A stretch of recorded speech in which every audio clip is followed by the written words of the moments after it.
All right. I believe we are live. So, let me actually just mute things here. Give me 2 seconds.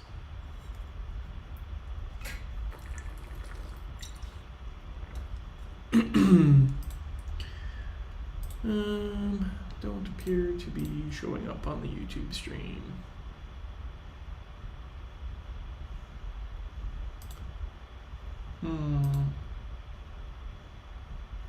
Maybe I need to lower my frame rate.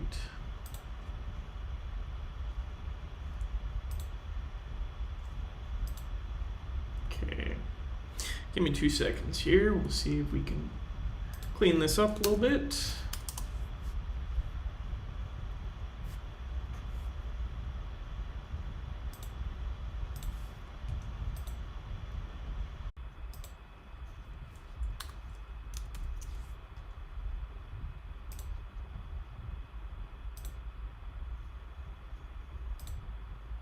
All right, we're gonna try that.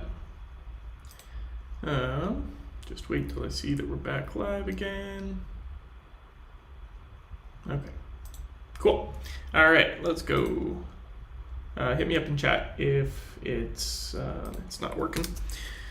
Okay, so what are we doing today? I wanted to look into, I noticed that, well, I'll just show you the Haskell mailing list. So Haskell Café. I'll show it to you. If you've never checked this out, this is kind of like how a lot of the earlier kind of Haskell discussions would happen, would be on the mailing list. And its user interface leaves maybe a little bit to be desired, I would say. So we're just gonna look at ways to clean that up. So pretty much if you want to see anything, you have to pick like one of these things to filter by, which most of them don't really make a ton of sense. So if you do like pick thread, for instance, it dumps you in here. But like it still has them all as like separate kind of items. So even if you just want to read everything about like this topic or something, like they aggregate them, but again, because it's a mailing list, like you can have multiple responses to the same thing, and there's like multiple different threads, which like I don't think really helps anybody read it. So even if you do click on one of them, you see like a single message, and then you have to like manually click through and see each message. And typically each of the messages will quote the previous one and like mention who you're responding to, and then like respond. And honestly, it's kind of a mess. Like even this, right? It's just like quoting the message that it's responding to. And as much as like, sure, you kind of need that information to be like semantically correct, it just makes everything hard to read. So I don't know exactly what we're gonna come up with here for a solution, but I don't know. We'll see if we can do something slightly better, or at least slightly different, so that people who like that can go with that. So, oh man, even clicking through this interface, I can't figure out where I'm going. Okay, so 2 things to notice. We have these different options. So like, yes, we can dive in and see this, or we can like sort by date, which shows us this. This is just kind of like a linear order by topic. But we also have this option for like a full text dump. So like, here's like one of the bigger ones. What if I just click on this? It's like 7 megabyte dump of literally every message that month. It's kind of funny.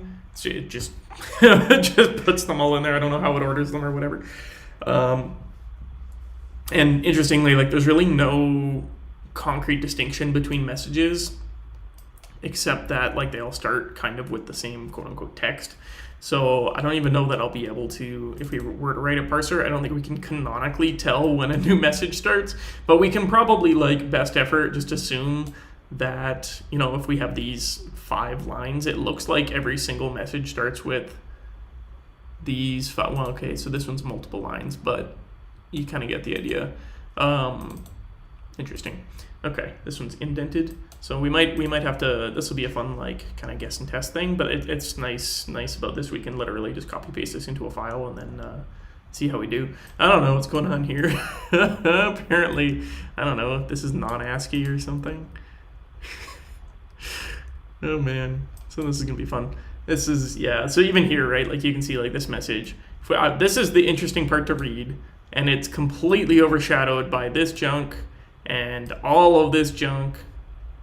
And you have to scan past all of that. And then there's like this random junk. I don't know what this is. It's like talking about, I think, yeah, there is an attachment that it's saying it was scrubbed, but I mean, like here, it's linked right here. Okay, so I wonder if people are attaching these to emails and then it like detects them and makes the links, but like we could just parse this and put links at the bottom, I'm sure. But anyway, that's enough. Like you kind of get the idea, right? Like this is just, it's super annoying. It looks like there's a couple different attachment types, a non-text attachment. So I think this would be a fun, if you've never written a parser before, this will be like a fun exercise for that. And then at the end of the day, like, I don't know, maybe we'll just dump out like a React page that you can read and sort by, or like search or something. Or maybe we'll do an RSS feed. I originally thought that there wasn't an RSS feed for these. It turns out there apparently is. There's like the Haskell Planetarium. Let's see if I can find that. I had it open here somewhere. Here it is. Okay, 1 second. So Lixia from the Haskell Slack has apparently gone through and done this by hook or by crook. I'm not exactly sure. Actually, we can take a look what they did. So a link aggregator written in OCaml. Oh, that's kind of fun. So it's not Haskell. So yeah, I don't know what they did, but regardless, should be fun to do our own kind of thing. So if we can parse a mailing list like entity into some sort of object, it should be pretty easy to output different aggregation formats and like that sort of thing. And like, being that this is probably the biggest dump from a single month is 7 megabytes.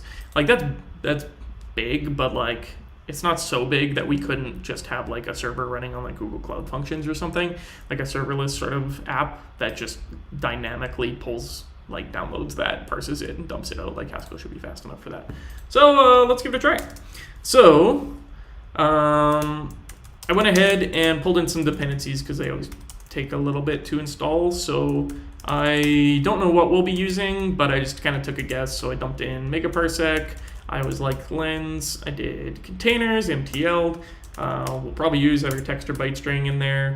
ASON. We might, like, I don't actually know if we're going to be using any JSON stuff, but we'll see. And then taggy if we end up, actually this is more for like HTML parsing rather than HTML building. I might want like Blaze HTML or something instead.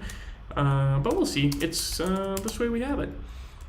So I've got literally nothing right now. So let's go in here. Let's, we don't need lib here. Oh, let me know in the chat if this is readable. We'll bump it up like a little bit here. There we go. That might be too big. I might not have enough screen space, but we'll see. Okay. So let's add a new file, and we're just gonna do it. Let's make dir. What is this? Feed. Well, it's not even a feed reader. It's like a mailing list. Yeah, whatever. I'm gonna call it parser. And I made a directory called parser. Look at that. Okay, what time of day is it? Okay. So we'll make a new module. All right. So let's download one of these files. This one looks a little pathological. Let's pick like a normal. I don't know if there are any normal ones. This one has some data types. That's cool. I don't know. It's also weird because like people choose to write in whatever format they want, right? So some of them are markdown and like some of them are just text thrown on screen. But like I think if we do decide to just like treat it as markdown, like it'll catch most of this stuff. Some of it might be kind of screwy. Let's try this one. So I'm going to copy that. I'm going to just go up to the top directory. Let's make a thing called, well, we could do test cases, I guess. I don't know. I'll probably just do it live. We'll do it live. Let's make a dir called data. And in data, we will paste into I don't know, may.txt. Okay, so if we check in there, it should just have some stuff. So we're going to start on mega parsec. If you've never seen this, this is my favorite Haskell parsing library. It uses applicative parser combinators, which if you've ever written a parser before and you've never seen applicative parser combinators, they are brilliant, they are wonderful, they are magical.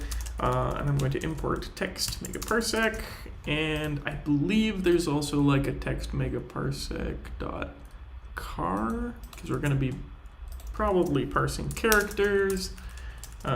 So the main kind of megaparsec machinery is very agnostic about what you use it on. You can like pretty much do whatever the heck. So let's get started. So we need to parse a message. So I guess I'm just gonna call this message p, extension message parser, and this will be a parser.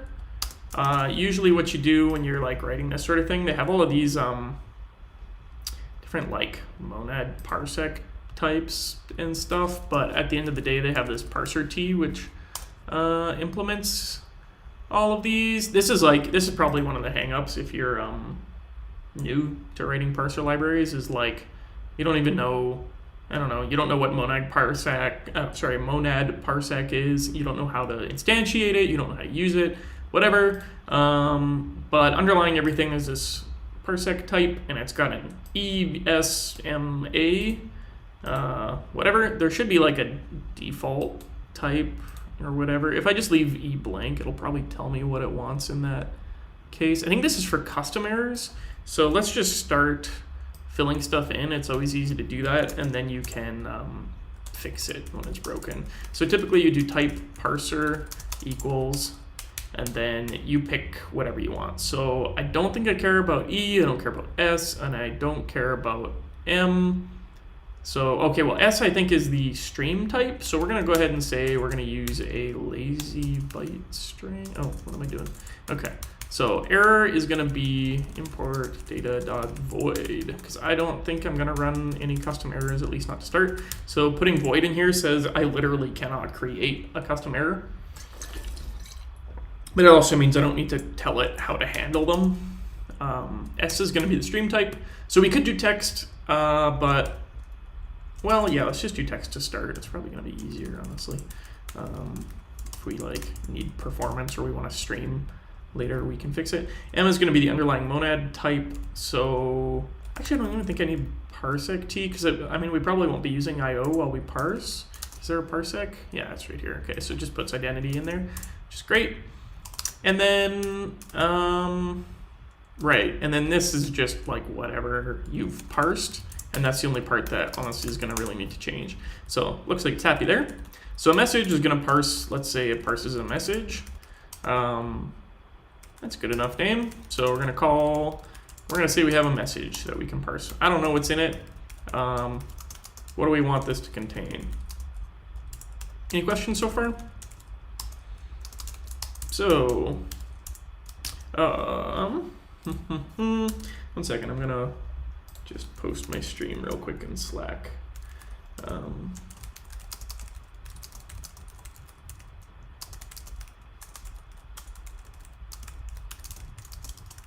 we go. Maybe we'll get a few more people dropping in. There we go. Okay. So a message has some content, supposedly, right? Let's just say that's a bunch of text. Then a message also has an author. That can be some text. A message has, let's take a, well, here I can probably just open it here. Let's open up our data. It really is a shame that it's not handling Unicode properly. We might actually be able to fix that if we knew how this was encoded. I assume it's just like interpreting everything as ASCII. So like, maybe we can interpret this as ASCII, turn it into a byte, like cast it to a byte string, and then reinterpret it as like UTF-8 or something. That might actually fix some of these text encoding errors, but I wouldn't know well enough to say for sure like what the heck is going on there. Yeah. That's weird.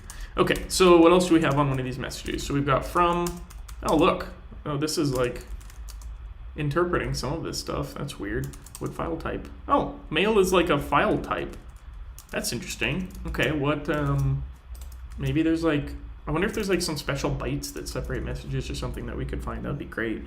So, mail, here, let's find something here. Yeah. Mailing list file format.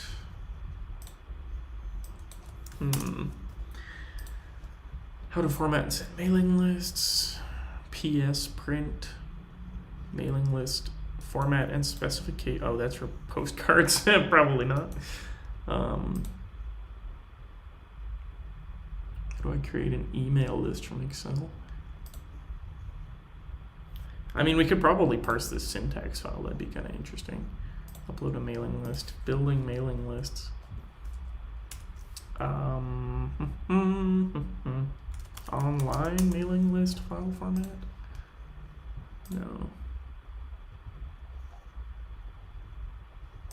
Well, that's not helpful at all. Okay. So we're just gonna, you know what? We're just gonna play it by the seat of our pants. I mean, like, this looks pretty... Okay, wait, there's gotta be a way to like edit the syntax file, but I don't know where it would even live. Maybe I can find it by searching for like a Vim syntax file. Vim syntax file, mail. Mail.vim, syntax or emails. Here, let's pull this over. All right, parsing code with syntax coloring in emails is not what I want. Highlight URLs and email addresses in message quoted, whatever, email signatures, email headers. So I wonder if this, yeah, if not enabled, file type mail. So I assume I just have this in my Vim magically somehow. No, that's no fun. Package mail.vim, can I just download this? Perfect, okay. So that'll be in my downloads. So let's, just for fun, like I'm just going by the seat of my pants here, if that's not obvious. Let's see what happens if we pull mail.vim here and we look at that and we, I don't know, what type of file is that? Oh, it's just a Vim file, okay.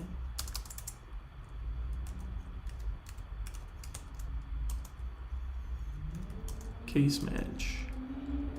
Mail header. Mail header fields. Oh, okay. This is cool. So they got a bunch of regex in here for us already. This kind of like tells me what we can expect. Although if anyone can read this, you know, I mean, we could work through it, but that's probably no fun for anybody. I mean, honestly, just doing this guessing test is way more fun anyway. So let's do it the fun way.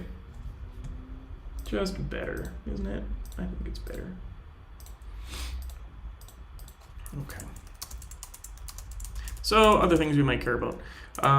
Subject, obviously. These are all just text fields. We got references. I don't think we care about that. We can probably care about the ID. So this is going to be a message ID. Just don't want to use ID because it'll conflict with Prelude. And in reply to is probably gonna be helpful. So let's do that. In reply to, oh, look at that. Tab 9 is a genius.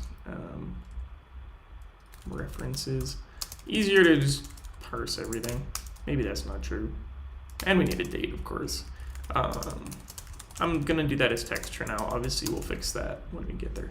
And that pretty much covers everything. I don't know how exactly we're gonna parse the author, but we can get there. So, message P, we need all of these things. So honestly, it's probably gonna just be as easy as saying like lift a whatever. Like we're gonna have to parse literally each of these, and then we'll just dump them into a message. So I'm just gonna do this. We're gonna do that, do that. Kill all these. So I'm using a parsing monad here. So if you haven't ever seen, like, I'm not going to explain monads in this video, but it's basically just, it gives you like a parsing context, and you can build up these little parsing combinators and then combine them in interesting ways. So this will say, I'm just going to add p to the end of each of these. So we're going to define a parser for each of these pieces, and then we can say parse each of them and pull the thing out. So, you know what, I'm going to do a little Vim macro here. So we're going to do this, and what I'm going to do is I'm just going to copy each of these and then paste it there and kill that. So now we're going to parse each of these, and then we can actually just return. We're going to use message, and just for convenience sake, I'm going to use record wildcards here. So it's going to complain. I'm going to add that. So record wildcards will, because these are literally field names, it'll match them, like all the names in scope, with the actual record fields and just build that record for us automatically, which is great. Saves us a little bit of time. I don't recommend using this extension all the time, but for things like this, it's just super handy. And so long as you turn on your GHC warnings, it'll tell you if you are like missing a field or something. I don't think I actually have those turned on. Let's go turn them on. So this, honestly, I think this should be one of the defaults, but it's not. So GHC options, we'll say warn wall. So you got to do dash and then a space and then dash whatever thing, and that'll just warn you on pretty much everything. And I've got Haskell language server set up here, so I'll have to restart to get it to pick up my package.yaml, but if I give it like 2 seconds here, should warn us on any problems. Okay, so obviously it's going to warn us that all of these don't exist, so let's define all of these. So let's do the same trick. I'm going to Vim that, then we're going to go here, we're going to kill that, we're going to kill that, we're going to dedent all of these, and then, oh, what happened there? That was weird. Okay, go like that. And then, of course, each of these are going to be a parser of text. Great. And then for now, we are going to, well, here, let's do the same thing. I keep doing this. We're gonna open a, oh, is this gonna work? Doesn't like that. No, it doesn't like that. Okay. We are going to just say that they are undefined.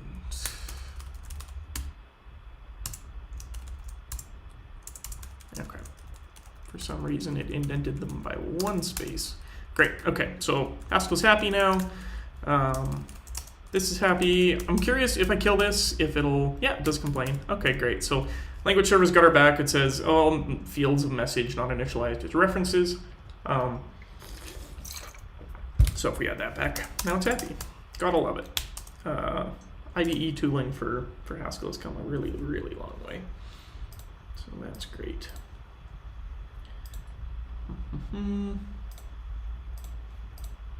Okay. So next up, let's start parsing these things. So good place to start is at the beginning, I suppose. So let's open up here and we'll find, I don't know, like this has everything in it. I mean, we could parse that, but that's probably going to be tougher and more annoying than like parsing any of these other ones. So let's start with the preamble. And this is just going to be a parser that throws it away because we don't need it for anything, hopefully. So now we get to have some fun. So pretty much, I think I just want to like throw away the entire first line. I don't know at the moment whether there's going to be any that take up more than 1 line. So I wonder, I could also like parse, and I could just parse until a new line. That's probably easiest. Take until, is that a, so anytime I'm working with megaparsec, literally I just kind of like see if there's like things. So it's kind of weird. They mostly use the alternative interfaces, but they do, there's like a, what is it? Here, let me pull this up. So there's parser, combinator, Haskell. Okay, yeah, so there's a package, and honestly, like, nobody ever tells you this exists either. You just kind of have to find it. So these are like helpful combinators that you can use, and they work. The cool thing is that they're all done in terms of generic interfaces. So that's why, like, they don't really tell you about it. These work with any parsing library, like any parser combinator library, which is super cool. So most of these literally just come from control applicative, and then they have a couple interesting ones, so like between and count and like whatever. So we probably want like many till. We should probably want some till. So the difference between many and some is kind of unintuitive, but some means that you get at least one, whereas many, just if it doesn't get any, it'll just return like none of them. So I could also do skip many, applies the parser p 0 or more times, skipping its result, and then like parse not a new line. But I think I can just, oh wait, skip some till, applies the parser p end, applies the parser p one or more times, skipping results until the parser end succeeds. Sure. Parser return. Okay, so let's try that. So skip some till. So I think we're going to need this parser combinators library. Might as well. It's been a long time since I've written a parser. Parser combinators, and I'll just stack build to get that, and we'll import control applicative combinators.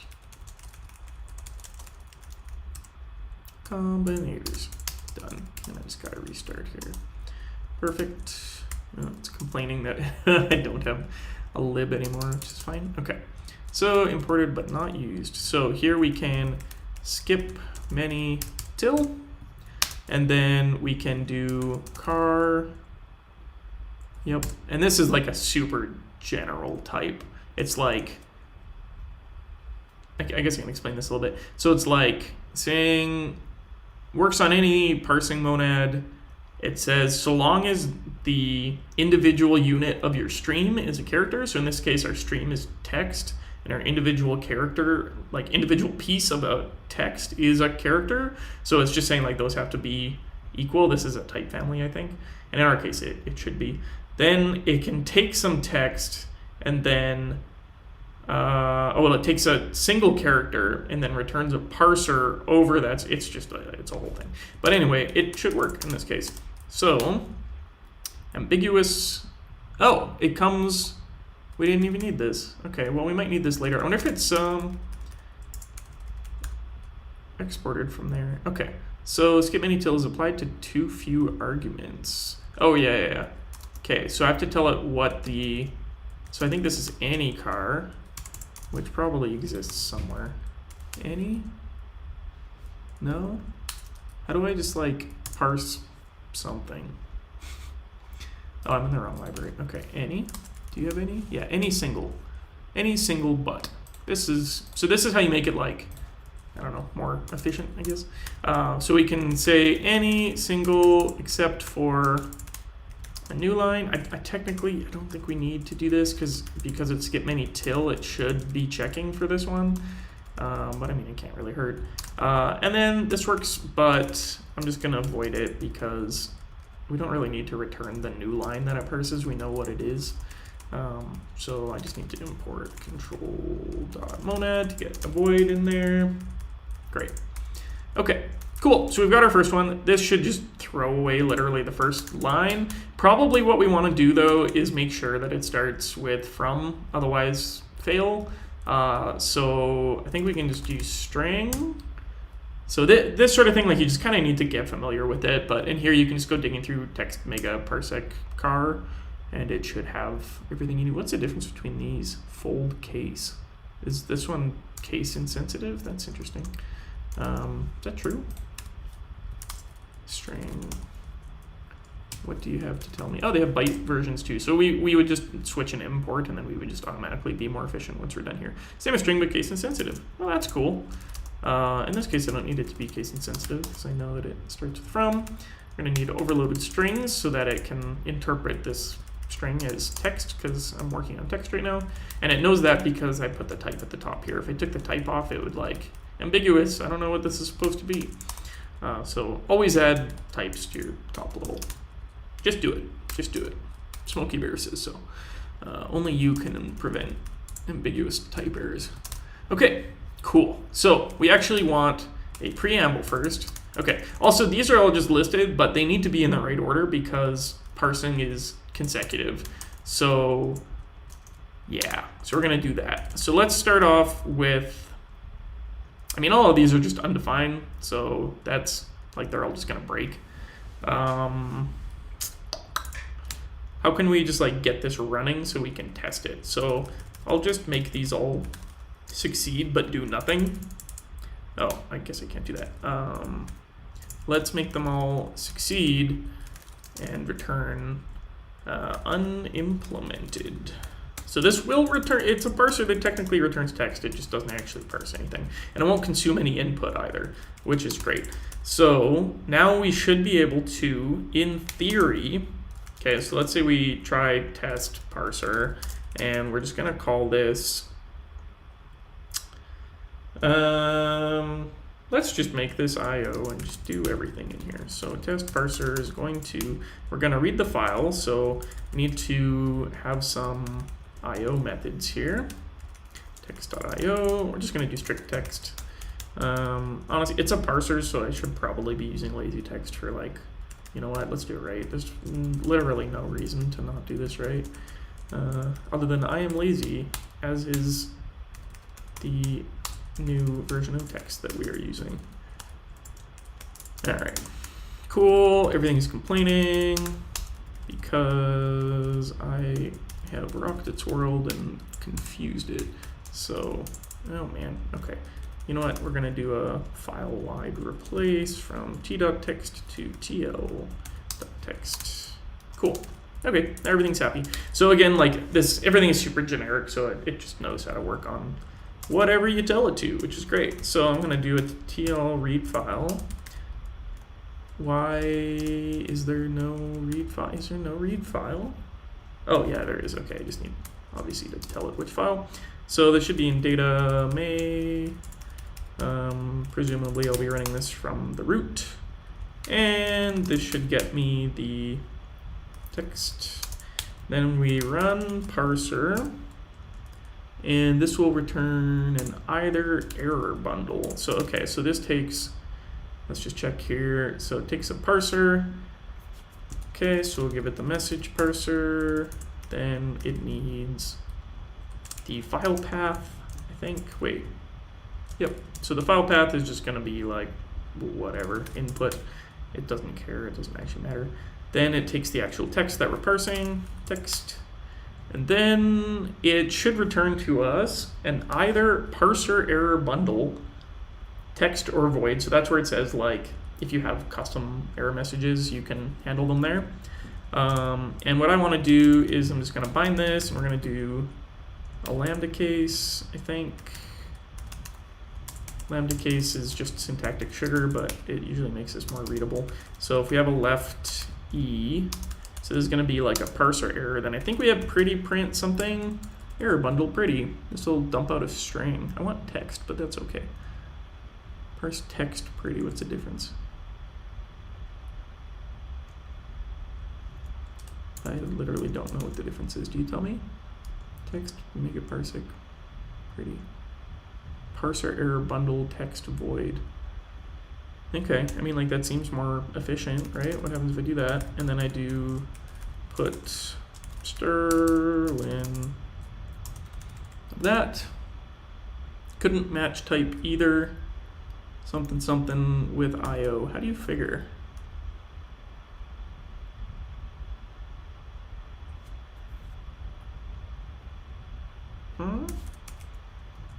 Or does this take the either? It takes a parser. Oh, I need the file path and everything. Okay, let's look at this in an actual pretty print or whatever. What did I call it? It's called parse error. Parse error text pretty. Pretty print a textual. That is everything except its position. Oh, we want everything. Okay. So pretty print a parse error, where a parse error is literally what? How do I get the parse error into a string? What goes here? This should. Oh, it's a parse error bundle. Oh, okay. Error bundle, pretty. There's so many different things. This takes a parse error bundle and just returns a string. Yep. Well, that seems nice and easy. Cool. Okay, so we're going to go back to the same thing. And we're going to do left error bundle, which then has a parse error bundle, and then we need to put Sterling that. Cool. Then on the other side, we literally, actually GHC will probably let us get away with not handling that case because it's void. So, wait, why are you saying that it's either of the parse? Oh, I don't need the either at all. This can go away, and this can turn into this. You would think, as I have, why is this giving me so much trouble? This is so annoying. Okay. Where's the either coming from? Okay. Oh, because it might succeed. Ugh. Okay. So I do still need the either case. Okay. We either get the left, which is an error bundle, and it should handle this.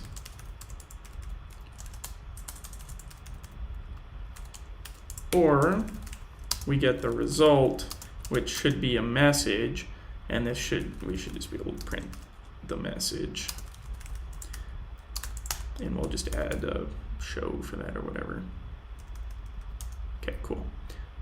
So that means maybe run parser is like given the wrong argument. It takes a parser, a file path, the text, and it should return an either, which I then pass into the lambda case. I get the parser bundle, everything is good. Sometimes Haskell language server freaks out, so. Oh, this is pure. Dang it. Ugh. Ugh. Sometimes it's a stupid thing. Much better. Okay. Defined but not used. Better. How about you? Parse error bundle. Really? Parse error. Where do I do this? Parse error pretty. Error bundle pretty. There we go. Better. No instance for show message. That is easy to fix. All right. Sorry about that. Now we're moving. That's what happens when you're live streaming. Cool. Beautiful. Okay, so now we should be able to test this. So let's go to the project root. I'm going to say stack REPL. That just opens up GHCI with all of like my stack libraries in place. Oh, it's complaining about something. I don't think that's important. Yeah, okay, fine.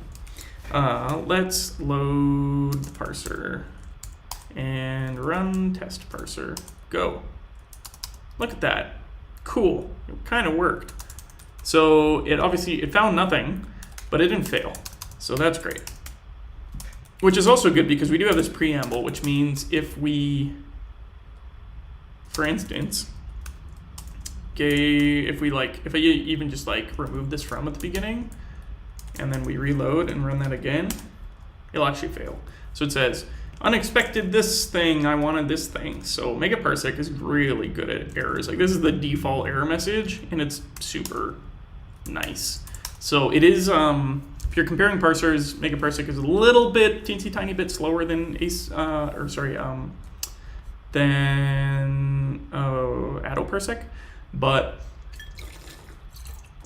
it's gonna make up for it in the error messages. So unless you're doing like network or like byte level parsing, like really high performance stuff, then I suggest megaparsec. And you can always switch between them because like the interfaces are pretty close except for their handling stuff.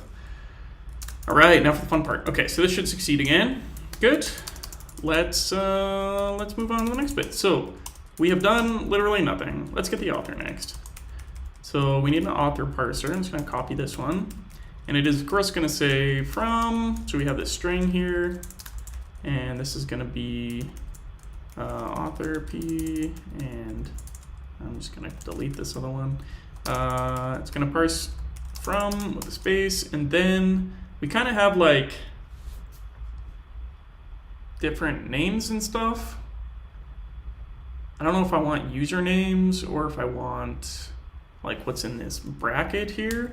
What do these, I'm just gonna see what they all look like. So I'm just gonna run a quick vim command where I'm gonna say anything that starts, delete anything that doesn't start with from my document, and I get to kind of take a look at all of these. And then I'm gonna say delete anything which does not have end in a bracket. So that should, I might need it. I never know whether I need a slash or not. No, okay, we're gonna try it the other way. And this should tell us, do they all have slashes? Pattern found in every line. Okay, great. So that means that literally all of them do this pattern, which means we can just take that as the name, even when it's really stupid. I wonder if we should just take the first one. Like, look at this. This is someone's name, apparently. What the heck is this? I need to parse this. Is this base 64 encoded UTF-8? Okay, we'll figure out the fun going on there. Okay, so they like specify the encoding and then do some bastardization of base 64. I mean, this isn't base 64. What's this? C3. Do they like okay, I don't know. I'm not gonna waste time on it. But like the English name is gonna be in brackets near the end. So let's keep the skip mini till. And we're just gonna skip anything except for a left bracket. And then we're gonna parse the left bracket. Now I actually don't know whether skip mini till consumes the final one. This is the annoying part, is that it exists in that library because it's implemented. I wonder if I can just parse 0 or more times. Skip mini till. Skip mini till applies the parser P 0 more times and then succeeds. And then it returns what end is. Yeah, so I'm going to switch this. So I'm going to just say skip many. Oh, whoops, wrong parser. Skip many that are not a left bracket. Good. And then we are going to parse between the character left bracket and the character. So this is where like the parser combinators really buy you a lot. We're going to say like, oh, I'm going to talk on this high level. Between these two things, just parse, I guess, any car, but we want many of these. So I just want any character. Any car? What is it? Any single. We're just going to look in here. Maybe there's something more efficient than like any single. Oh, I'm in the wrong library again. Any single. Like it's probably going to be in the character library if there is one. Oh, it's a chunk. Oh, it's a. Oh, okay, that's just like a worse name for other things. So we can like specify literal strings, but I don't think this is relevant. Okay. Oh, there's like a new line. Parse a new line character. Well, that's probably nice. Let's do that. New line. I bet you that handles like Windows new lines too.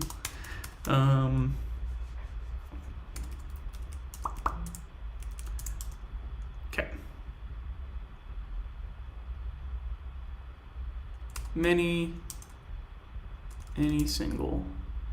Great, okay. So this should get me some characters, and I can of course just pack them into a text and get the author, and then return it. Actually, I don't even need to do that. Do I need TL? Great, okay. And then this is a t.text. Cool, tl.text. This is problems when you import things qualified. Okay, so now we should get the author, or we will fail. Let's undo that.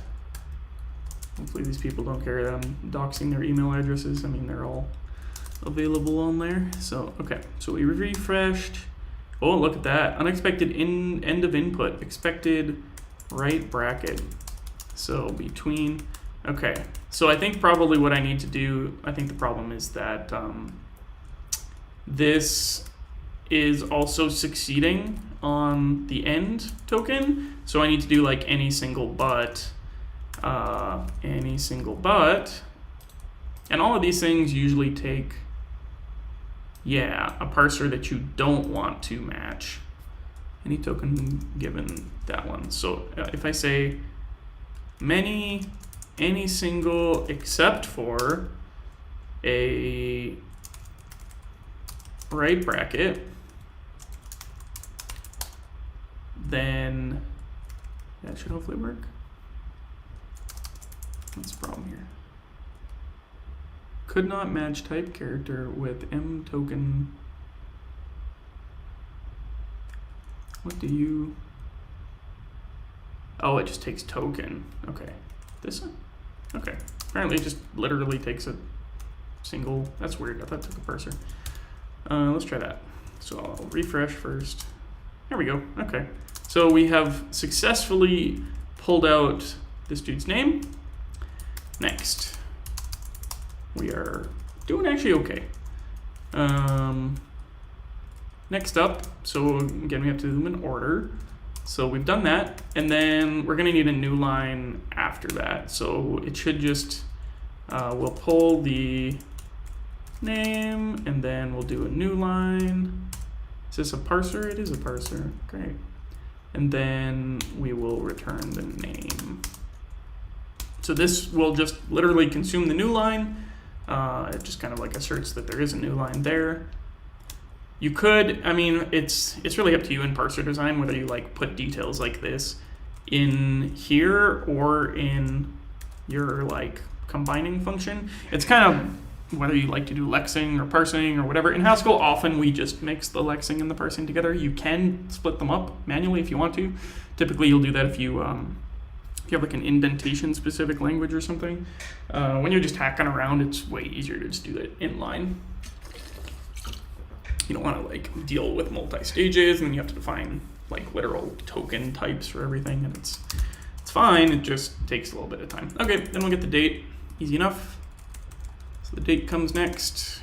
Let's just copy the author, and we'll do date P, and of course I have this one to get rid of. Okay, so the date starts with a little bit literal date, and again, I'm just putting these to get better error messages, basically, and to just assert that we're not parsing random stuff as the date when it shouldn't be. So, of course, we could, we'll probably want to literally like actually parse this date string into a date object at some point, but some point is not right now. So what we'll do now is I'll just capture the entire thing after this. So we'll take many, any single, or actually let's do many till.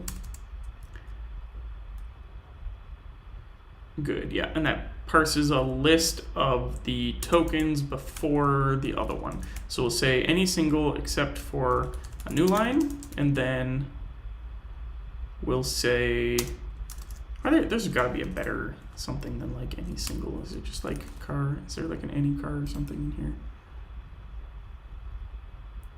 I know there's like, yeah, there's like a bunch of these interesting ones. So like alphanumeric character or whatever, space character tab control. No, doesn't look like there is one. Okay. Type constrained version of single. Nope. Okay, so we'll just say anything except for a new line, and then we'll parse a new line, and then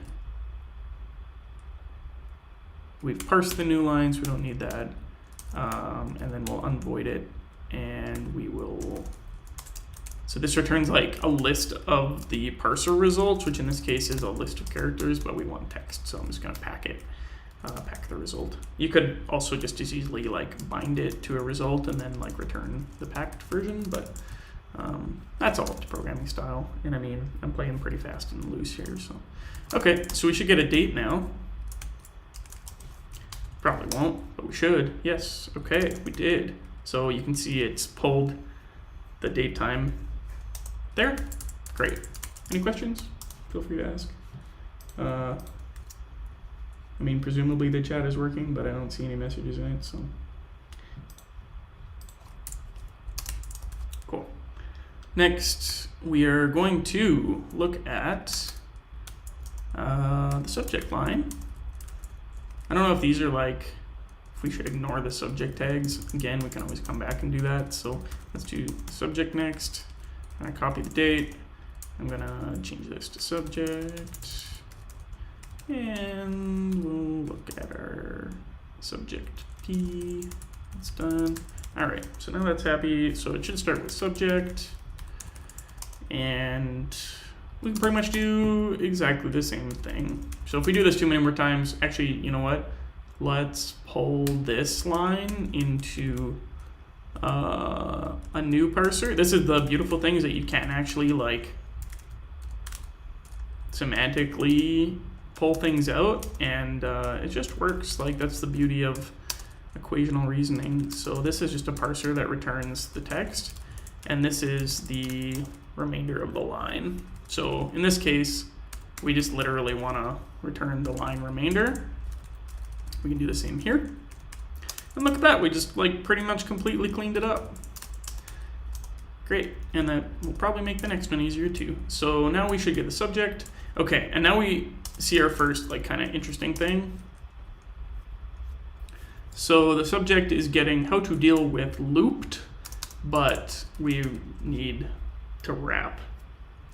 So now we need to figure out how to parse many lines that start with something other than, like, it starts with some sort of white space, right? So let's actually put it in here. So this is going to be like specifically for headers, but that's fine. So first thing we're going to do is we're going to go until a new line, and then we are going to try to parse. Now, actually, we probably don't even need try. Yeah, let's just do many. So many automatically like will fail nicely if it doesn't work. So technically what it does is it runs the given parser until it fails, and then it just wraps that up in a list.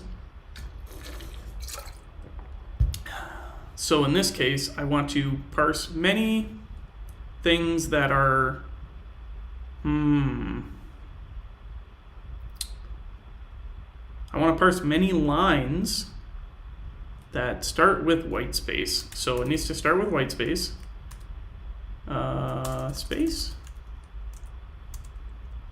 Space 1. So space 1, yeah, okay. Space 1 says there must be at least one space. And then we parse anything except for a new line. Actually, we could probably just like literally, well, we can't literally recurse, but we could get close. So I'm going to do this where single line remainder equals this, and then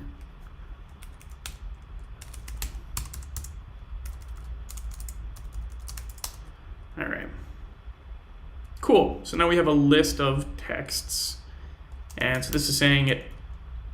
First we'll start off with a single line remainder, and then we might have actually more.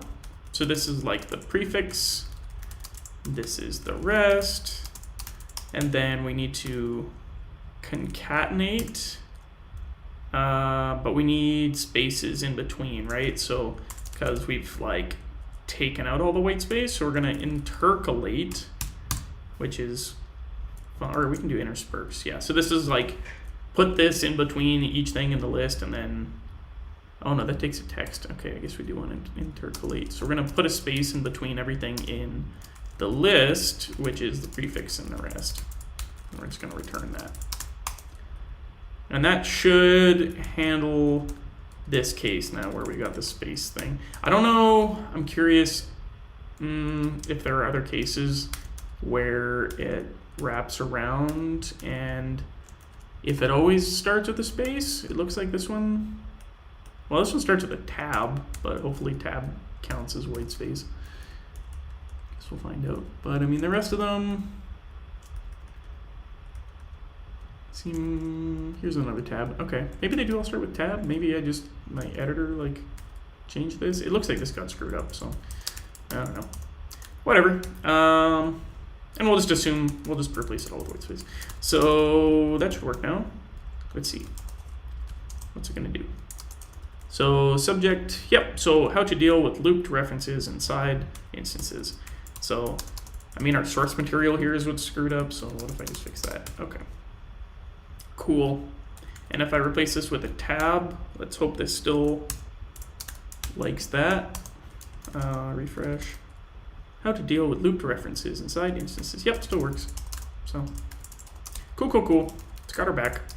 Next, we've got reply to, in reply to. This will be a super easy one. We're just gonna literally, I mean, I could abstract this pattern, but it just seems kind of unnecessary to do so, especially since some of them do get customized down the road. So this is in reply to something, just get the rest. And then we'll just get these, and then that's pretty much that. Okay, so this needs to come after the subject, and then comes the references, and then comes the message ID, and references and message ID are going to be literally the same, so let's just do them at the same time. Now we're moving a little faster, so references P and message ID P, and we obviously need to delete these, kill the content. Well, we need the content one for like 2 more seconds.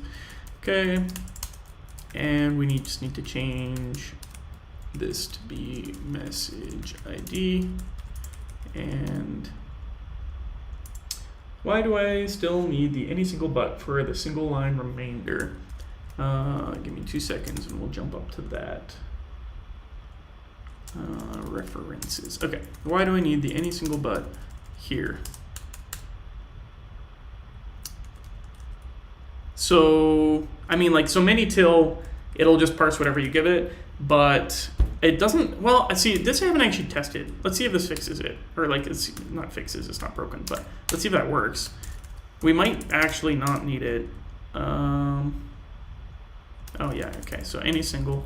So my worry is that this will consume the new line and just like keep on going, but it might not. I was just being careful.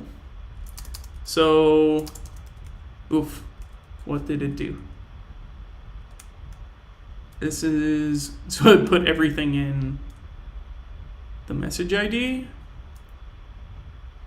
Oh, okay, well that's a different problem. So, but it does look like it parsed the subject properly. So, does it change the message ID if I do that? If not, then we can leave it as is. Nope, it's the same. Okay, so yeah, I think you're right. Don't think we need it. I was wondering if it would behave the same as between, because between you need to specifically ignore the character that you're ending on. I wish I'd include the docs in that pop-up. That'd be nice. I could jump to them. Okay, but I mean that seems good.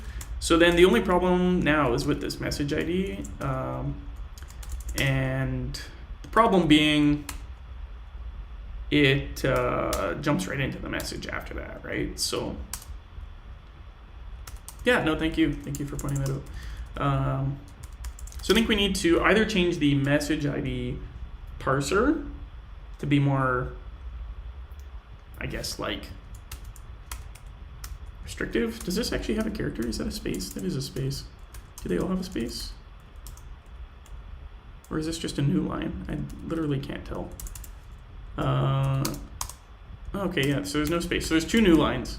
So is there always 2 new lines before the message starts? No, there's, I mean, like technically yes, but there's an empty new line and then another new line. So it'll consume the first one, and then there's just like a solitary new line, which I guess is technically space. So I wonder if we need to fix that. So if we fix that in our line remainder, it would just be that we have space and single line remainder, which is some till, which asserts it must find some text, not empty text. So that'll make a difference. We'll see if it fixes it. It did not appear to fix that. Did I refresh properly? Yeah, I did. Okay. Oh, but I do have many here. Many where it starts with a space and then continues. Oh, yeah. Okay, so this should be, well, I can't do some here. Space 1 should require that there is some space, and then this should require, so this I would think would work, but maybe not.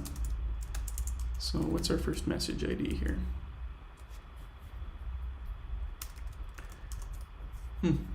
Interesting.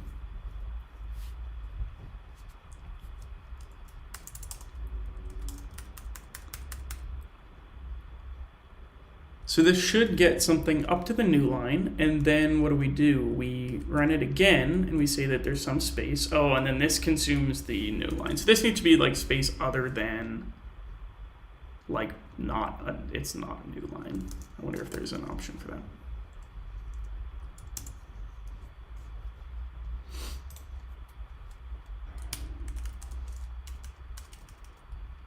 Oh, horizontal space. No new lines. Well, look at that. Don't you love it? When a library is well designed like that, it's just great. Okay. H space. This comes from text mega parser. Oh, does not exist. I wonder if this was added in 9.0. I wonder if you have to upgrade for that. Curious. So to check whether you have something, you can go into here and see your library and go to megaparsec. Eventually, maybe, possibly, hello? Okay, so latest found package is 9.0. The latest in snapshots is 8.0, so we need the latest. So we can go ahead and see if it will just let us upgrade this. So if I say I specifically want megaparsec 9.0.0, curious if that'll like it. Sometimes when you go outside of your LTS, it'll complain because it'll have a mismatching version for a bunch of different libraries, but sometimes you get lucky, and sometimes with core libraries it's a little easier, but I guess we'll see. It's compiling. I like it when people add the version annotations, like added in this version. It's so handy. I wish everybody would do that. That's promising. Okay, cool. So now if I restart my editor, should be happy.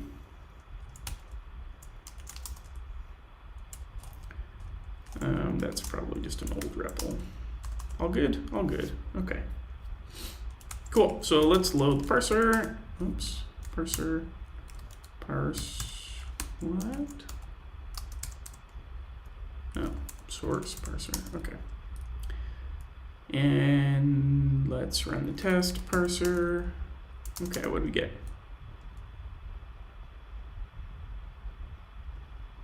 cool. That actually looks all right. So we didn't parse the entire message this time.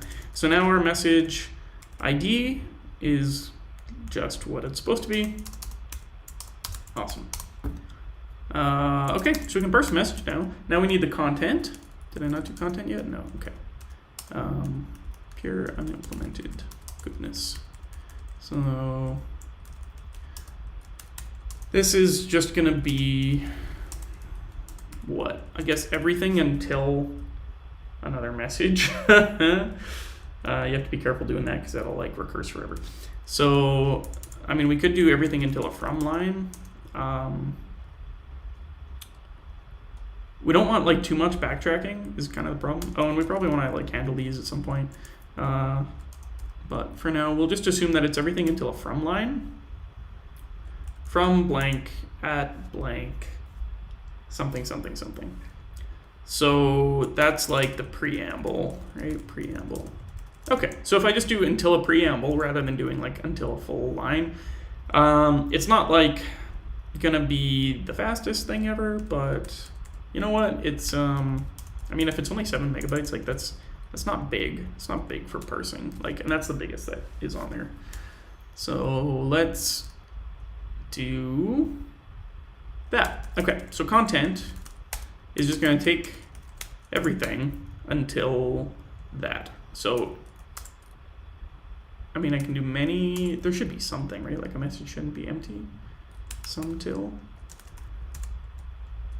Maybe that's a bad assumption. Let's just say we get anything.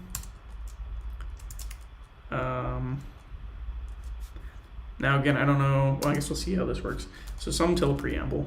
And this is, again, like a really nice thing where you just kind of tell it what you want and it'll usually work. You do have to be very careful with like retries and like whatever, but that's why you test things. Okay, do notation discarded. Oh, yeah, sure. String. Is there like a string underscore? No, okay. Apparently, if you put like wall on, it'll really complain about that. Not that it matters, but cool. Yeah, that channel. Anyway, let's see what we got. So is this only the first message, or is this like all of the messages? Or did it get? Okay, wait. So here's here's where the content starts. You know what? This is tough to test. So we would expect it to. Let's just like clean up the content a little bit. Let's say we go up until the car, and then we. See, this is something else that I'm worried about. Is like, is this quoting a different? Why is this in German? Because that's a problem if it, is this a separate message? Or is this quoting a German thing? Okay, we'll have to double check that. Because we don't want to, if the mailing list just like picks whatever language it wants, then that's going to be a little bit more fun to figure out how it works. Dang, this is long. Okay. Let's say that it goes up until there, and just see if, do you have to say or end of file or something, or does many till handle that? It should, well, like when it gets to the end of the file, right, it'll try to parse whatever parser you gave it, and then when it's EOF instead, what it'll do is it'll just return the, like that counts as a failure, and many handles failure by just like giving you a list of everything that you parsed so far, and then it's up to you to do whatever you want after that fact. So apparently like run parser doesn't fail if you don't handle all input, which I guess like that's a usability choice. Like you can explicitly fail if you want to, but I didn't even think about it. It's just working, so that's nice. So I don't have to currently handle that. Oh, what about the last message? Yeah. So I will have to do that. So if I do some till preamble and there's nothing, yeah, that's probably a good call. So preamble, and here we see how alternative works. So we use like the alternative symbol. So we can say either the preamble or the end of the file, and parsers compose really nicely using alternative. So easy enough. Good catch. But we're currently only literally parsing a single message, so we'll fix that soon. So it looks like it did work that time. Do notation from new line, discarded. So our content is our class engine, and then it ends. Great. It has a couple new lines in it. So now comes the real test. Let's see if we can parse many messages. So I just literally put a many in there, and we'll see. So it'll just keep looping. So the end of our content parses up until the preamble, but again, it's till, some until, so I don't actually know if it does part. Let's see if it does. That would be annoying if it did actually parse it. We can always push it back on, but that's really non-performant to do, so we don't want to do that. It's not in there, right? Is it in here? So what does this do? End result is consumed and lost. Use this one if you want to keep it. Okay. Well, that's backwards. Usually the underscore is if you want to throw things away. But I'm not complaining. Okay, so we need to use that. And, oh, it returns it. Ugh. I don't like that.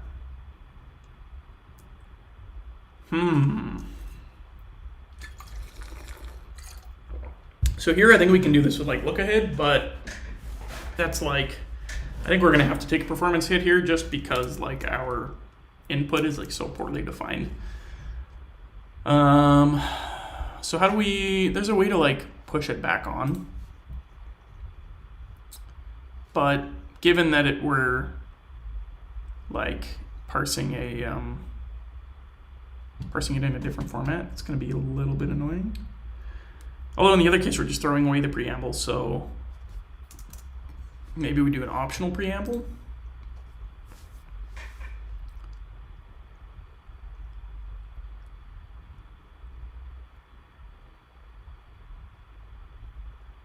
Kind of depends on whether there's some till, how this works exactly.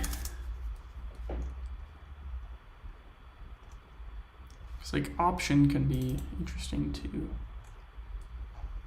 Okay, let's see what sort of like parser things we can do.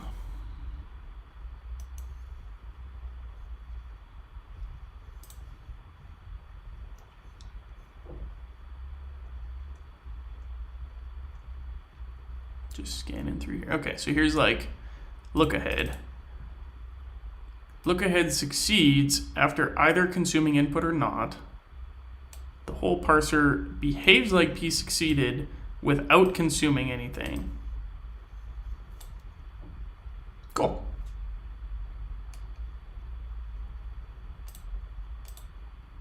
Oh wait, it will fail consuming input if P fails consuming input.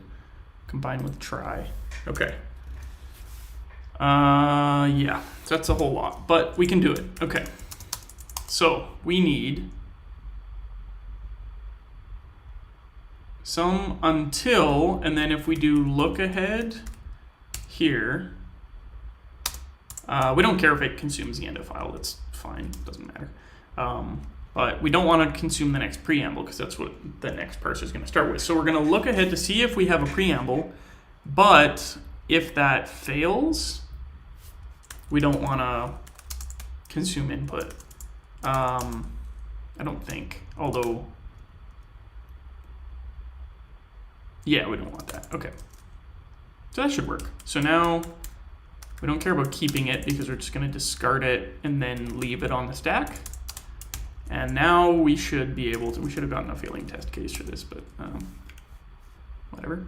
Okay, so Interesting. Okay, so line 21, we got a message ID when we expected an in reply to. So I wonder if some of these are optional headers on line 21. So on the previous one, we had a subject, we had in reply to, and we had references. It looks like in reply to and references must be optional. Now, luckily, again, like I just love this. This is why I love coding in Haskell. It's like, oh, how do we make this optional? Well, you just say that it's optional. Like literally, that's it. And then we just need to make them maybes. So how does that work? Let me show you. So what was it? In reply to and references. So that's fixed. Done. So optional, again, this is like very, very general, and it works over any alternative, and you can see it literally just makes it into a maybe. But what it does under the hood is it tries running it, and if it notices that it fails, it will return nothing, and if it succeeds, it'll return just the thing. So that's like, it's great. I love it. I love it, and it's kind of tough to find. And these work, like you can use this on anything that could fail, any like alternative sort of dealio. So I mean, it even works on like IO, I betcha. Let's see. So if we have like fail error, and this is like an IO of, let's just say it's like an IO of string, clearly, or like IO of int. So this is, let's say this is an action where we like try to get something from somewhere. So creative. And of course this is just gonna like throw an exception. Oh, whoops, something broke. But if we make it optional, and actually put the type on the inside, then you can see it tries to run it, but this time it failed, so it returned nothing. But if it was like a pure value, then it works. So I don't know, works on any alternative. It's pretty nifty. So what's next? What's next? What's next? Okay, so now I think we're okay. Well, we fixed the previous problem. We're probably gonna get another problem. Let's see what we get. Run the parser test. Okay, so empty line. Oh my gosh. We made it to line 924 now. So something interesting is going on there. So unexpected new line. We expected from colon on 924. So I'm guessing this is a rogue preamble. Yeah. Well, maybe. Why is there like a new line here? Okay, wait. It got empty line, unexpected, new line, WHA here. Is this what we're saying? Yeah, new line, arrow, WHA. Okay. And it was expecting from, which means if we look here, we can see it was expecting an author, which means it thinks it found a preamble. Because a preamble, oh, I bet you I know what it is. So, yeah. Okay, so the preamble itself, we don't actually expect it to start on a new line. Like, we don't assert that anywhere because, like, the first preamble doesn't. And so it just literally, it went until it found any line that started with from and then, like, took until the end of the line. So, we're, like, literally, if anyone mentions from in one of their posts, it's just gonna, like, do the whole thing. So this is dumb. This is really dumb, but I'm gonna do it anyway.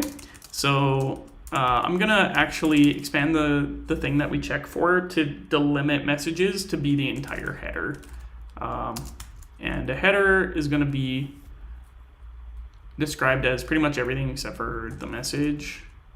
So, you know, I'm just gonna, we'll do it right. We'll do it half right. Let's say we got a header, and then we just have everything except for the content. So could make content optional or something, but you know, whatever.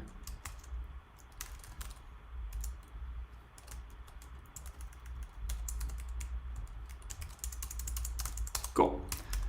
That's just easier. So now we can parse the header by, where did I put my header P? No, I didn't make one. Okay, so it's exactly the same as message. We're gonna say we can parse a header. It's got the preamble. It just doesn't have the content. And then instead of returning a message, we're gonna return a header. And then each of these has to be prefixed, unfortunately. And this means we're gonna have to do the stupid mapping between them. So that's not ideal, but worse things have happened. Yep, so then in a message, we don't need to parse that. We can just say parse the header and then parse the content.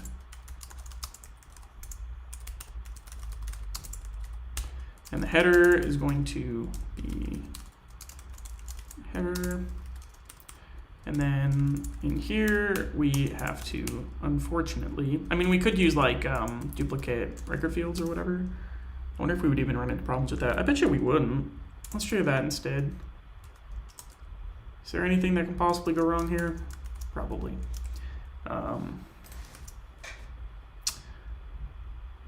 Duplicate record fields, Haskell.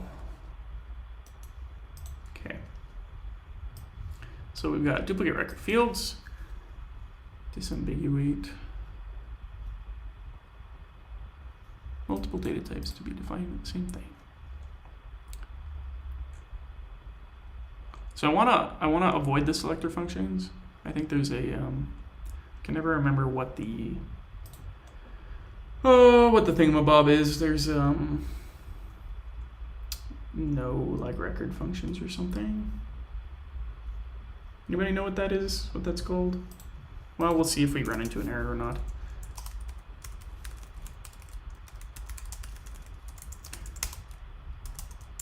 It's annoying, the record problem in Haskell. It's getting better eventually, but not yet. It's the fact of the matter. Okay, so all of these are wrong, and all of these are right again. Now we should, okay. Now we should be able to do that, and do this. Yeah, what do you know, it's happy. Okay, so we just unpack everything from the header, pack it all back up in the message. So this is what the wildcards are great for, some stupid stuff like this. And again, if we don't have the content, it complains, so we don't have to worry about type safety here, it'll tell us. Okay, so now the beautiful thing here is that we can keep trying to parse the header. And what's your problem? Yeah, okay. So why am I packing? Oh, I need to pack that. Oh, these need to be the exact same type. Okay, that's fine. I can avoid that. Okay. Cool. Okay, so yeah, so now we try to parse everything, and then we try to parse, when we think we're at the end of the message, we try to parse an entire header. So again, it doesn't prevent it, but you need to make a significant portion of your message look like the header. So, and it looks like that succeeds. So, I mean, it's kind of tough to tell what's going on here, but you know, so we've parsed into messages. It's been like an hour and a half. That's not too bad. I will take it. I'm gonna make a commit here. I don't even know if I have a Git repo yet. I do. Okay. So parsing messages. I'll throw this up online somewhere. Well, let's just do that. GH repo create. Sure. Looks great. Make it public. Let's go. Cool. Okay, so you can find this at chrispenner/mailing list reader. I'll just post a link here.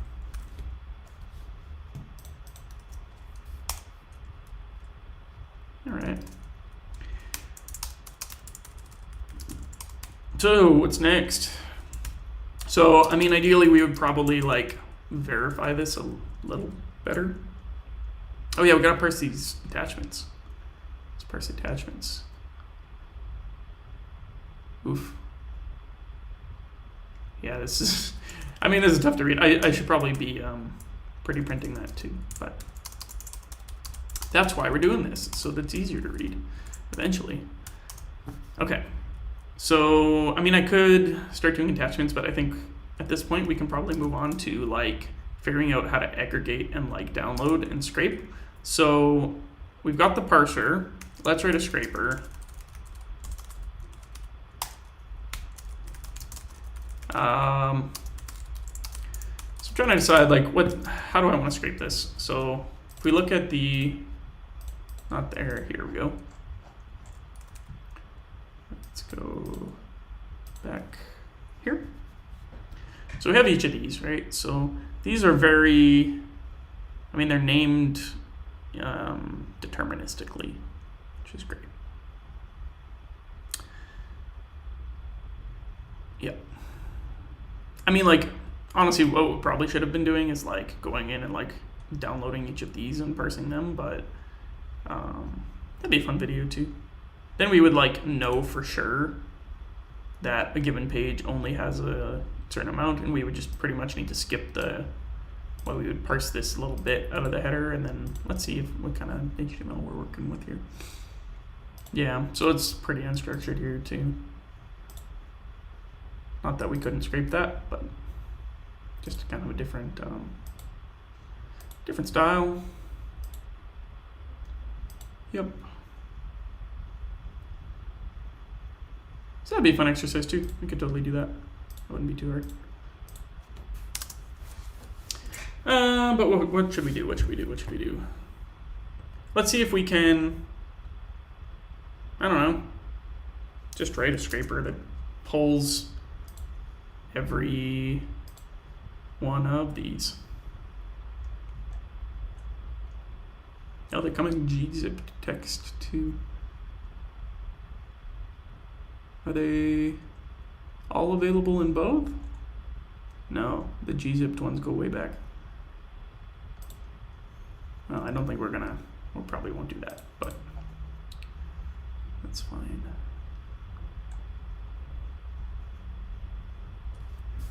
Interesting. Okay, well, presumably we can, let's just do, honestly, like always, let's do the stupidest thing that could possibly work. So it's going to make an IO, and what's it going to do? It's going to scrape all. We are going to get the valid names. It's a list of strings where we take each of the years and each of the months. So we go from 2013 up until 2020, and then we get the year, and for each year we get the month, which is going to be from months.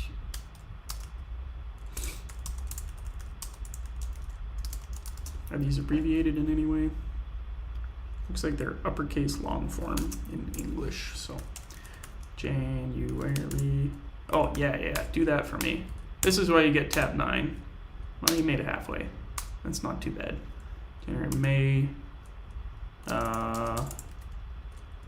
that actually right? January, March, April, May, June, July. There we go. Well, it's smart in small bursts. November, December.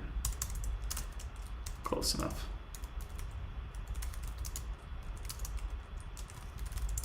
Okay. What do you mean parser? Oh, do I have an extra comma somewhere? What's the deal? Oh, okay. Seems happy now. This is like the worst formatted thing ever. I wonder if this will work. Yeah, great. Okay, cool. So we get one of the months. Then we try to, oof. Let's just pair them up. So how do we build a URL? From that, we get, let's just copy link address here. Return this thing. So we're going to return a string concatenation of the first bit, Then we're gonna show the year. Well, if I'm doing concat, it'll be year. Then we're going to have a dash. Then we're going to have the month.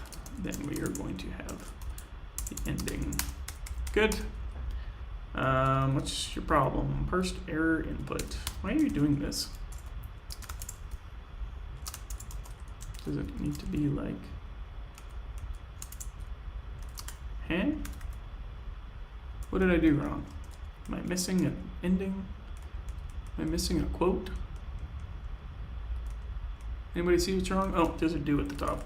That'll get you. Okay, all sorts of problems here. Gotcha. Sure, year can be an int. You need scope type variables. Hopefully GHC 2020 gets through and then we can all write our types like that. I don't know, maybe that's not everybody's flavor, but I like it. Cool, so now if I reload here and I load the scraper, source scraper, then I should be able to check on my valid names. And I got them all, or I guess these are links, right? So valid links. I guess these are just what, mailing list links. Cool, and then we will write a fetch. I don't know, fetch mail message, fetch messages. Cool, and this will do an IO of, I guess we'll return text if we are given a URL, which is going to be like, I don't know, we'll see which client we're going to use here. I think this is like my first time making an API call in Haskell. Believe it or not. Well, I mean, I worked in Haskell with production at one point, but I mean, like just on a one-off project. Just kind of funny.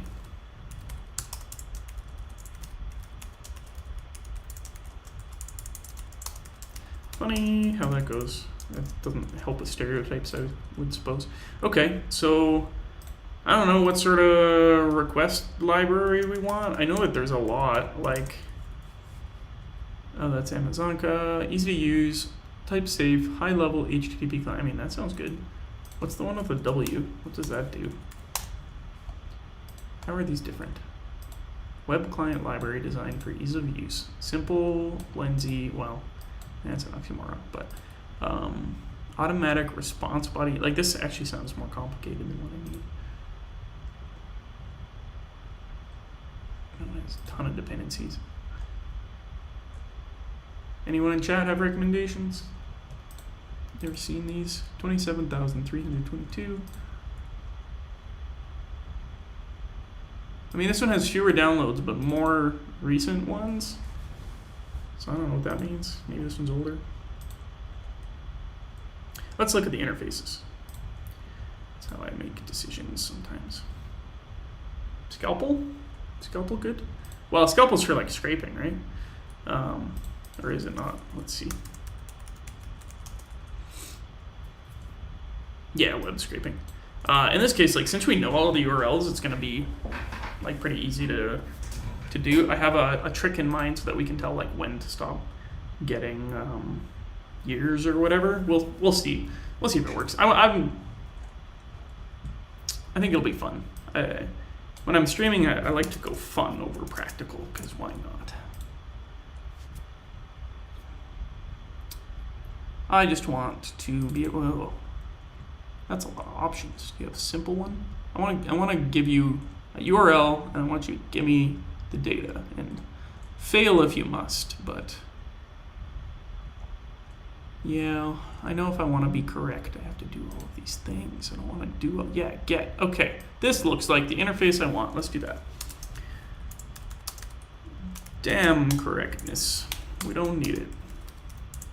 All right, cool. So let's get that. Presumably that's on stackage.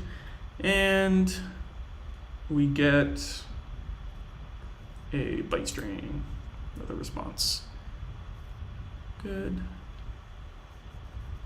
So the next question, what happens if we try to get one that doesn't exist? Because that will happen when we do this. So let's say we get December, because that hasn't happened yet, okay? And I hope that's 404. Then we can check for 404 and we can do things that way. So fetch messages, we got our URL, which is gonna be like a string like, and we've got the response, which, how do I get things? How do I get, do I have to use lenses, really? Is that the only way? I don't wanna do that. I know I'm the lens guy, but like, seriously? You're gonna require it? Well, that's silly. That seems like an oversight. Oh well, okay. How do I just like check yours? Like, oh, I have to do this. This is not good for beginners. Okay, well, whatever. I guess we'll use that then. So status code, no problem. I just get, oh, but you have to get the status first, and then you get the status code. Response status, status code. Okay. Good stuff. So I am going to need, I would probably use micro lens for this, but I already have control lens downloaded, so I apologize for anyone who's pulling this repo later. That's not a hole. What are you talking about? I think my editor is out of date. Okay, so what we're going to do is we're going to call get with the URL. That should get us a response. And then what I'm going to do, this is maybe controversial, but I'm going to do it anyway. So I get the response, and then we get the status, and then we get the status code. And then I'm going to do, yeah, let's get that. Code equals that, and when the code is this a number? Yeah, it's like 404. Then we're gonna fail with, I don't know, doesn't exist. Cool. Smart thing would be to return a maybe, but we're not smart here, we're fun, okay? That's how we do things. And then we need to return the text of the response. So how do I get that? I don't want the status message, I don't want the headers, I want the body. Oof. This would be byte string, I assume. Yeah, okay. So then I want to return the response body. And let's just go ahead and pack that from a byte string. So we're gonna hoogle. Gotta hoogle. Everybody loves hoogling. So let's pull this up. And how do I go byte string? You'd think I would know this. Byte string to text. One would figure. Oh yeah, right. Okay, so I gotta pick a codec or whatever. See, this is something I really don't like. Is like they don't tell you, like when you're dealing with this stuff. Like if you get a response, for instance, let's go to the get method. Like it tells us we get a byte string, but it does not tell us how it's encoded. So I suppose we're just supposed to know like what the encoding of HTTP is.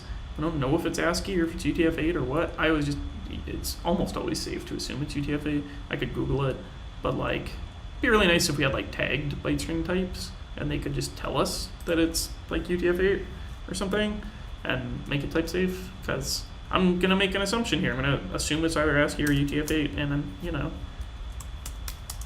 when you assume, you know, it's not great. You know, I bet there's a lens that does this, but let's see. Let's see. I bet you there is.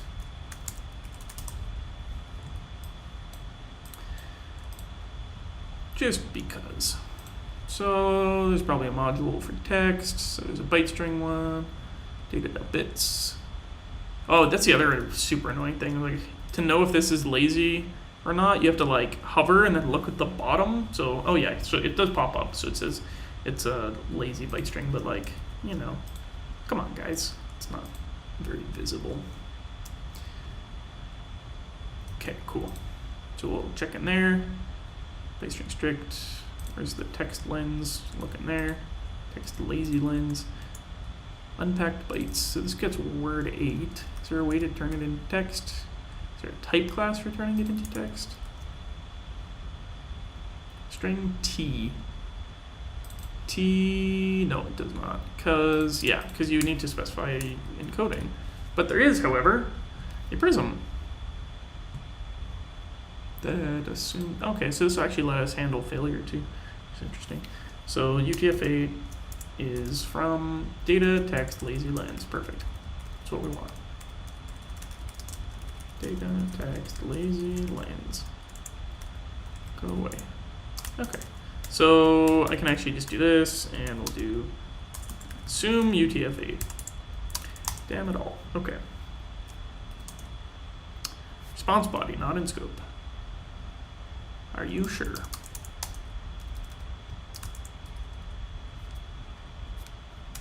I guess it would help if I imported rec, wouldn't it? Okay, let's switch here. So we got get, so it's network.rec. Great. And status is not in scope. Okay, are you sure? Oh, you gotta, oh, is there a different, no, they're all lens. So why are some of them in lens and some of them, I don't know. I don't want either of these. I want the status code, which means I need to get the status. And how do I get the status? Response status. Okay. Cool. Not in scope.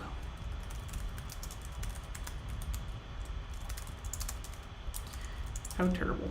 You know, I have like quick actions for importing. You know, I bet you that would work. Let's see.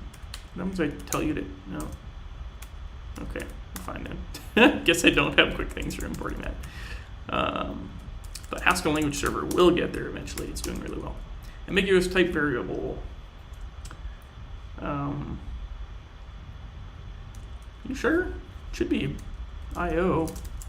Is it this that it's confused about? No, because it's got to be string.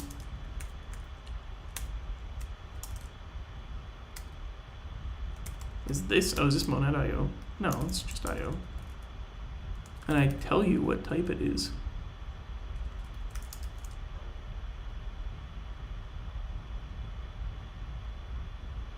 It's weird. Oh, it's the, where did this come from?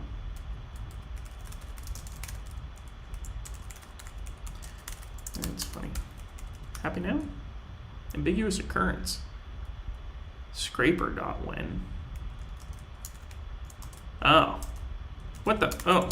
Apparently the quick action was to implement that. Oh, that's fun. Okay. Yeah, strange little things. Cool. Okay. So actually what I'm going to do, I'm going to show you this. This is kind of cool. So this is, again, fun. Not like, don't do this in practice, probably. So we're just going to generate literally infinite links that go from now to all infinity. And then we have a way to fetch the messages from each one as like just a text, so we can like fmap our parser over that. And then what we're going to do is we're going to say fetch all months, I guess, whatever. So it's going to do something. So what we're going to do is we're going to get the mailing list links and mailing list links. We're going to fmap fetch messages. Okay. So now we have an IO, a list of IO actions, right?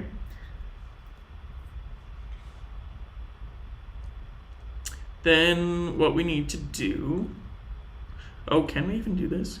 Yeah, we can. What happens if we asum? Maybe I'm misunderstanding how this would work. Because like many would just try the same thing over and over again. That's not gonna work. So what I want to do is I want to get, and I want to like effectively traverse through all of them until they fail. And then I want to stop all of them from that point on. Okay, I would probably have to write that custom, and that's no fun. So, I mean, we could just take until maybe or something. Let's just do that. That's kind of silly, but this whole thing's kind of silly. It's kind of fun. Probably, like, you're right, probably doing scalpel is the right solution, but yeah. Okay, so we're just gonna do if the code is 404, then we'll return nothing.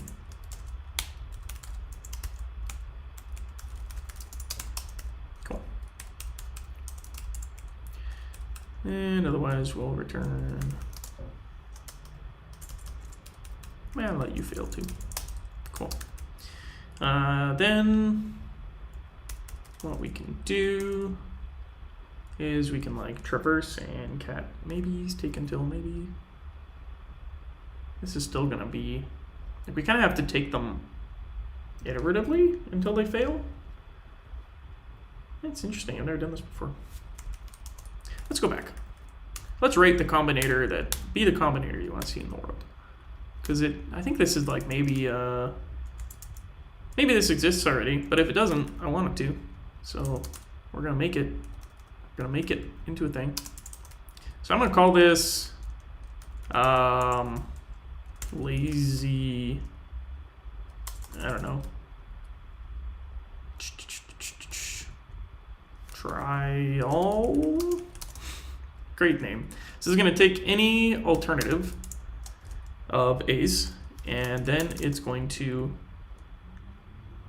return, it's gonna sequence them, but it's gonna sequence them in like a weird way. So it's not just traverse.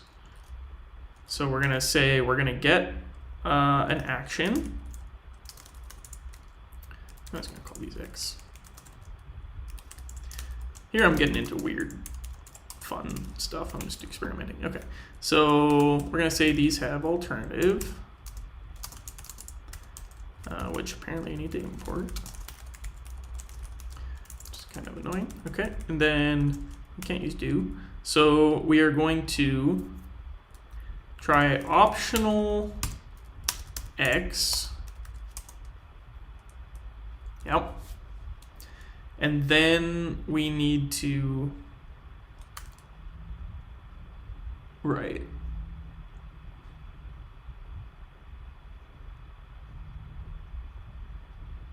so then I need to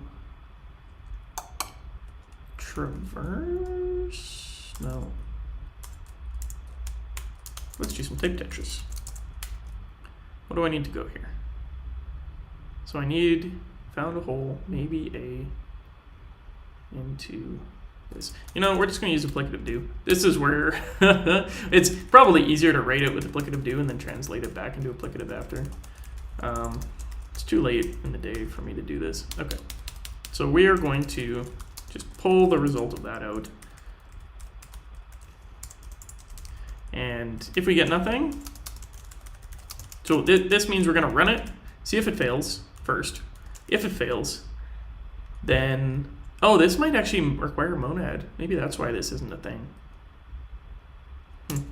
So if it's nothing, then we stop. So we return that. We could do this with selective, I think. Maybe. That'd be an interesting experiment.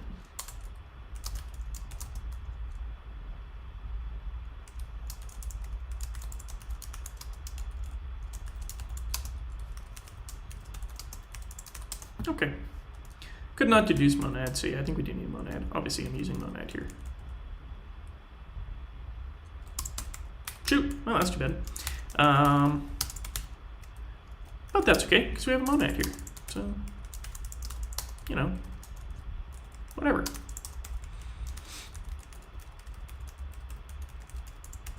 That's why I couldn't think of how to do it with applicative notation, because it's not possible. So now we're just going to try all of these. And yep, and we get a list of texts. And that's pretty cool. So what I'm going to do here is I'm just going to print out which one we're trying at any given time. Trying the URL, fetching URL. Then we can see this like literally, I'm just going to return nothing because it's going to be a ton of text. So this probably won't complete in any reasonable amount of time, but we can try it. So let's see here, no network rec. So this should fetch them all in order, going towards infinity, and it should stop when we hit the end of 2020. Okay, I'm gonna fix up this main module because it's starting to annoy me. Okay, try again. All right, great. So source, scraper, and then we're gonna go ahead and get everything. Fetch all months. You know, if we do finish, let's print the number that we get.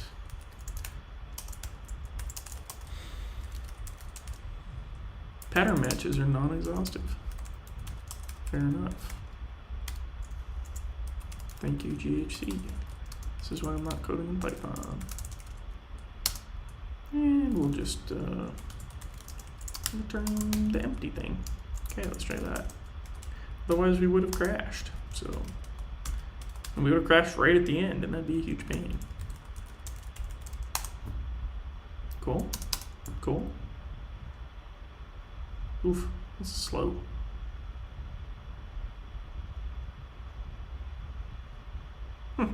Okay, so it's doing things. So let's see what happens when we get to the end. So I'm just gonna fast forward a little.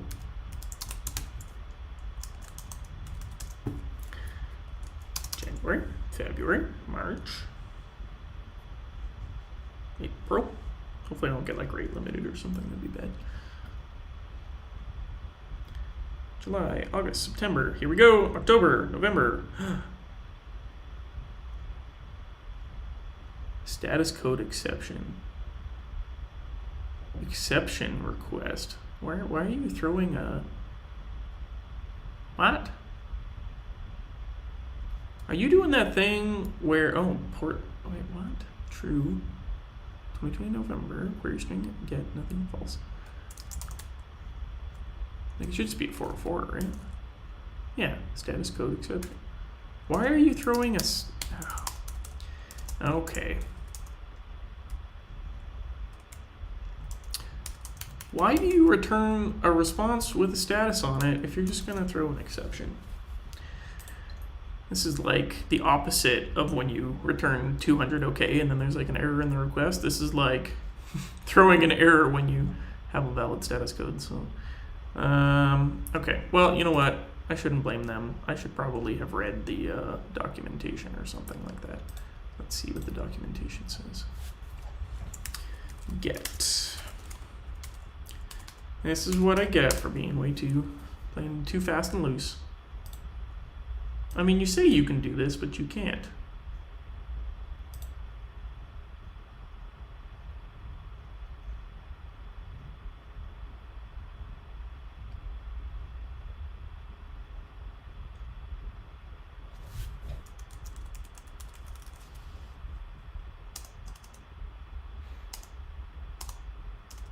Okay, well, I mean, again, we could do that, or we could play pretty fast and loose with it. So,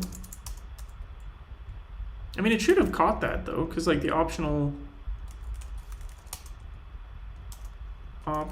X, yeah, we should have run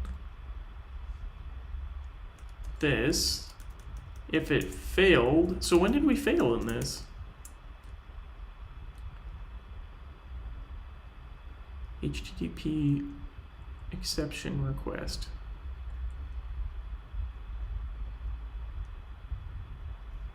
We've got a 404.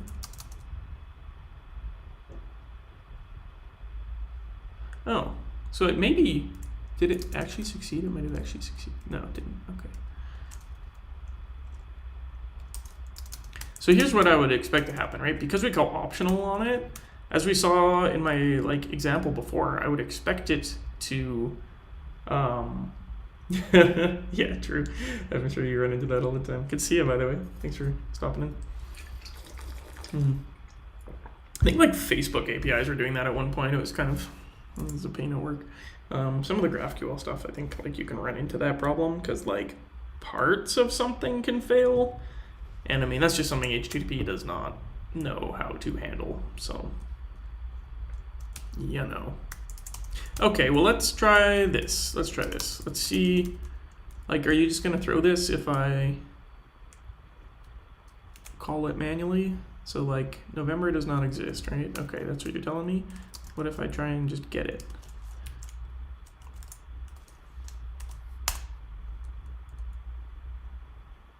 Great. So, but, like, optional should catch that. Does optional not catch all exceptions? Does optional only check if it fails with empty? If that's true, then I would need to do this, but that would be stupid. No, okay. There's something weird going on here. I've never run into this. But like, again though, like why? What? Why are you not just giving me the response?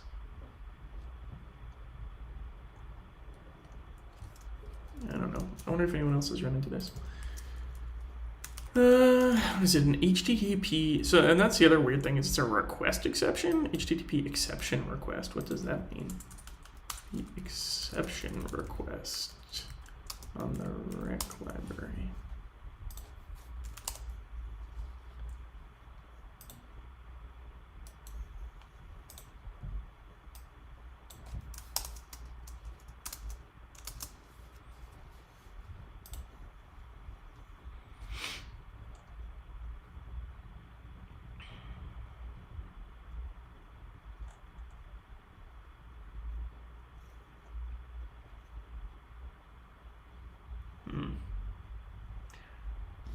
Yeah, they're like catching specific exceptions.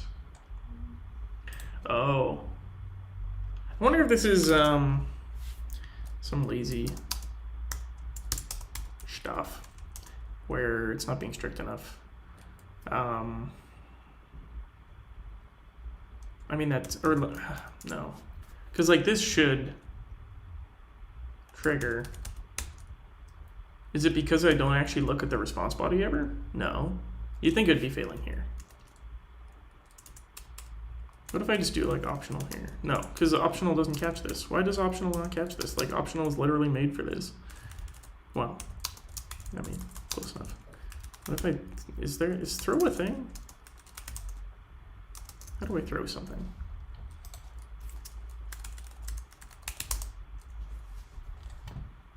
Yeah, okay, just need to like import control.exception type of throw. Cool, throw. How do I make an exception? What kind of exception do I want? Is there just like some exception? Okay. No. Can I just create a IO exception or something?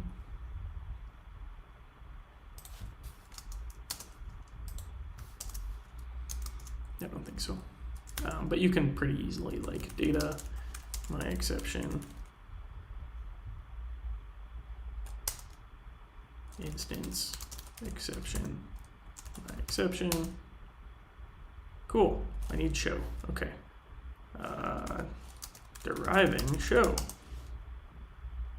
Why not? Oh, you need a data constructor. Well, I guess I do need one of those. Fair enough. Okay, cool. So we've done the thing. So now we can try throwing my exception. Great. So what happens if I make it optional? Oh, that doesn't work either. Oh, wait, do I need a type here? What's this do?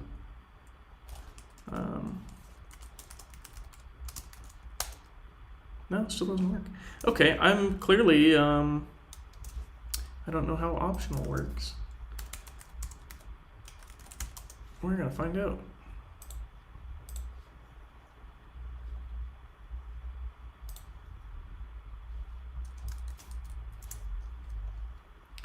Just be or pure nothing. Well, that seems right. So am I missing how the throw my exception or pure hi? It doesn't work either? What does the, okay, well we're going down a whole rabbit hole here. What is the alternative for IO?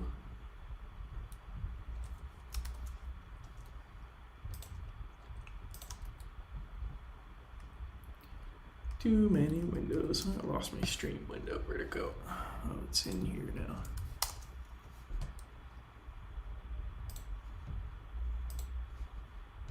All right. Where was I? I think I opened this already. Too many things.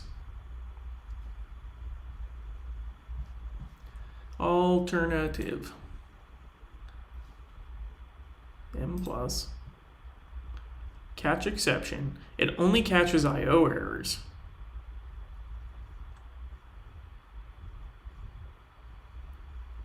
Interesting. We will not catch it. M throws an IO error as an imprecise exception. We will not catch it. No one should really be doing that anyway. Well, I mean, apparently that's not the case. So we should just probably literally never use this. That seems bad. Okay, well, does it catch fail? Because if it catches fail, then we can make this work. Fail, error. Yeah, so it does catch fail. That's weird. I don't like that behavior. I would love to be able to use optional on any exception type. But I guess if they really want me to catch things. Okay, well, this is the real travesty, is like the fact that all of this would have worked if it didn't throw an error on a valid status code. So,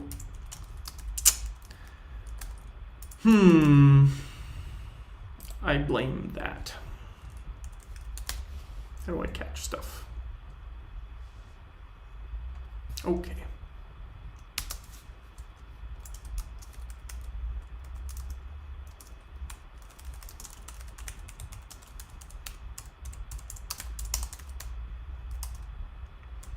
Don't try this at home, kids.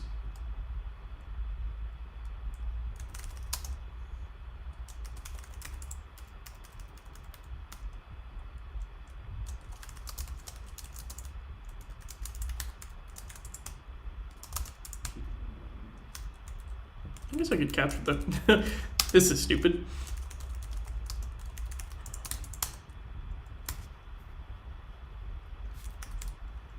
I can do this. Ambiguous type E. How do I catch all? I think I have to do... Okay, we're gonna switch this. We're gonna do this. We're gonna go here. I'm gonna check the type. Good. It's always nice when people think ahead. So here I can do some exception. And then I can pass this. And I can pass this. And then it's happy. No, it's not, because I need type applications turned on.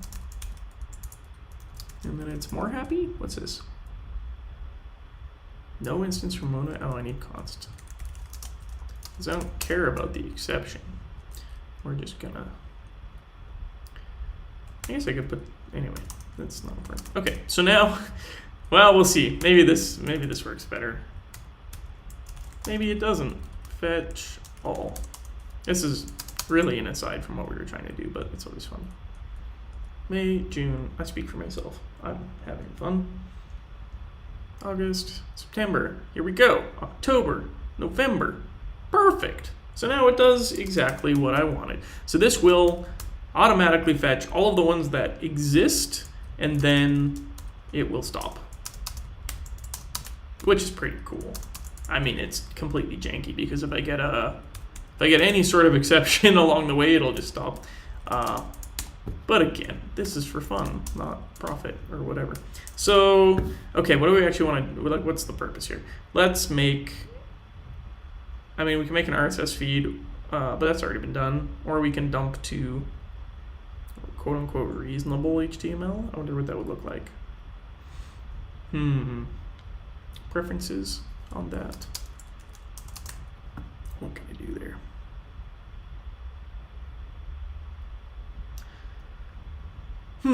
So what can we do with this data here? So presumably we're parsing them in, well, it's kind of interesting because, like, if we just try to parse all the topics by month, that like won't even be correct, right? Because it's entirely possible that a topic spans multiple months.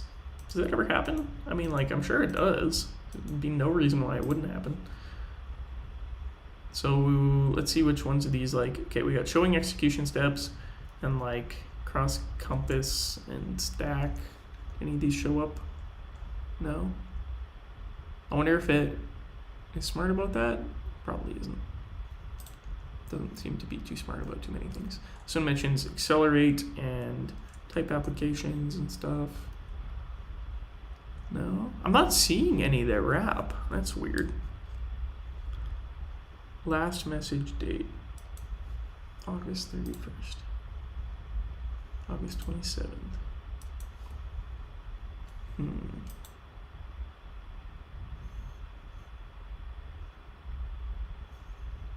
Starting July 2nd, ending July 31st.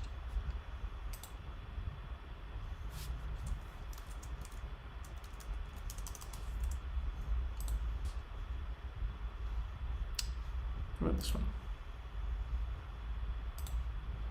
I guess it would be, or is this the most recent? Oh, they're sorted in reverse order.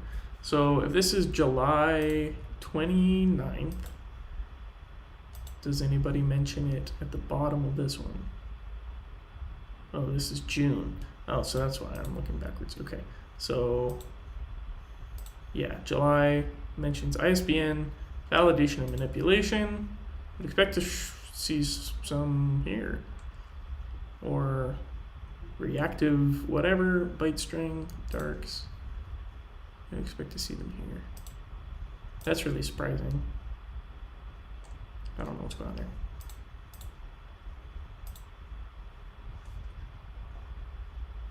Transcoding? There's literally no wraparound. Do people just forget that the previous topics exist at the end of the month?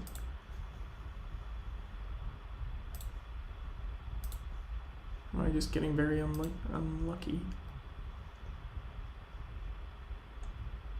Are they in alphabetical order and not chronological? That's possible. Oh, yeah, you're right. Because they're sorted by whatever. Let's sort them by date.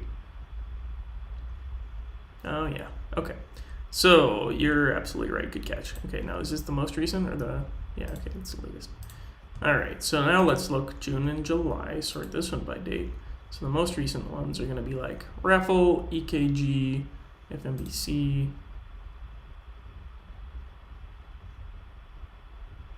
Is there a handy REFL or REFL generator? Yeah, okay, so we do have some crossover. So that's fun. Okay, so we can aggregate across months though, because we can get all the messages. So let's do a thing here. I'm starting to slow down. Maybe go another couple minutes. I don't know where we're gonna end up here. Like, we have enough that we could pretty well. I mean, the original plan was to dump it into an RSS feed. So let's just dump it into an RSS feed and we'll call it there. And then we can do, I don't know, maybe we'll do another video at some point for doing cool stuff. Yeah. So let's write rss.hs. Actually, let's write rss.hs. So this should take, I guess, a list of messages. We'll make an atom feed because that's the standard these days.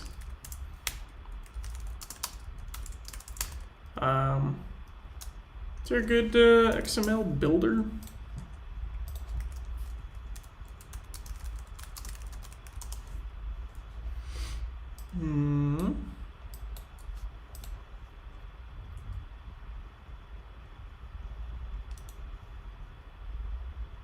Got an XML generator. No, no, that's what we want. XML gen. That is taggy. Taggy XML. How does this go? Yeah, if this is like parsing, I don't know if I can actually create XML with it.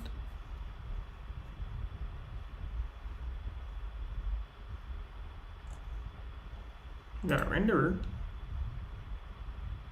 Render a DOM tree. Blaze markup rendering. Maybe that's what we want to look at. Presumably that's a dependency. We got Blaze markup.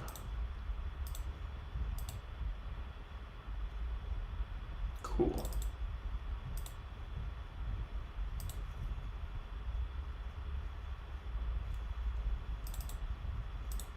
So I think this is just like the, no, maybe not.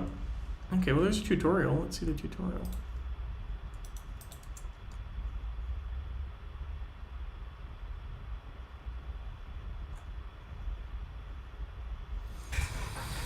So you do a doc type. Okay, well whatever this is, it looks like it's gonna probably work. So let's pull that.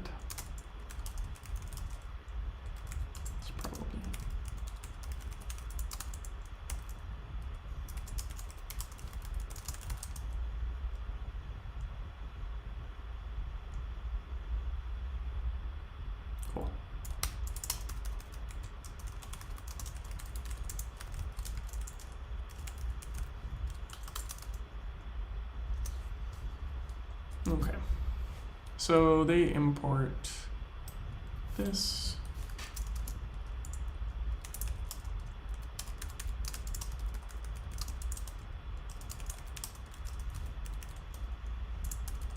Then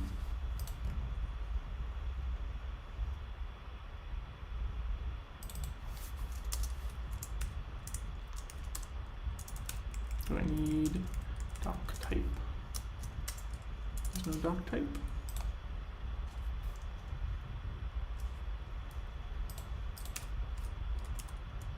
There's no doc type. Does that come later?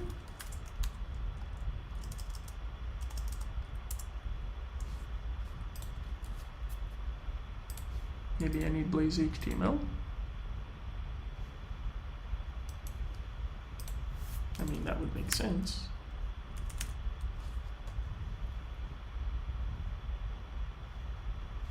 There is XHTML. I think that would probably do it.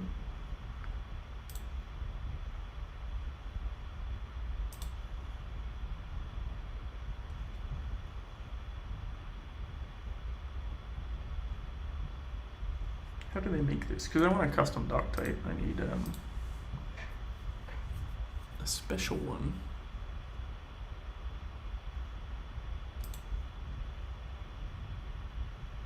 Oh, and like literally just hard codes the doc type.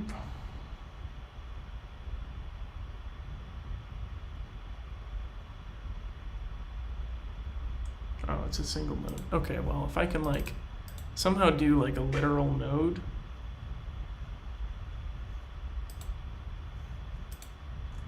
You can see I've never really used Blaze either, so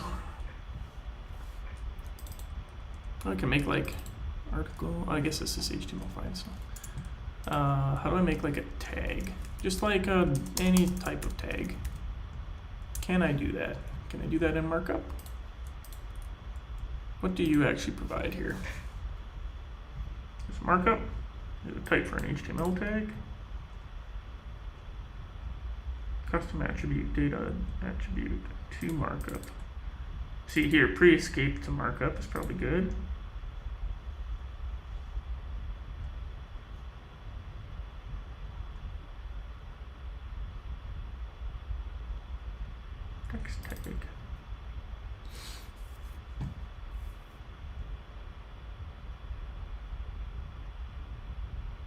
Okay, then what do I do with a tag? Presumably tag has 2 markup or something.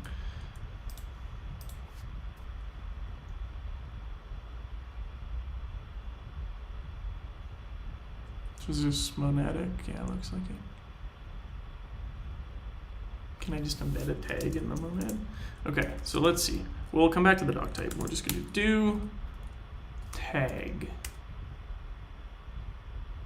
I need to import from the right place. Text.blades. It's just plain old, plain old.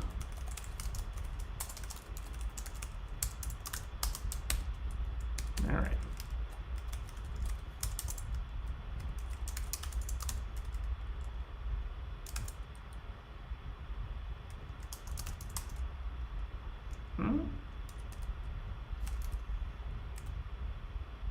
Not finding it. Oh, text tag, that's why.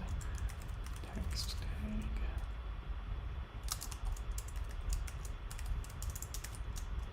All right, now we need the atom spec, which I swear I had open earlier today. Somewhere, maybe. Too many windows.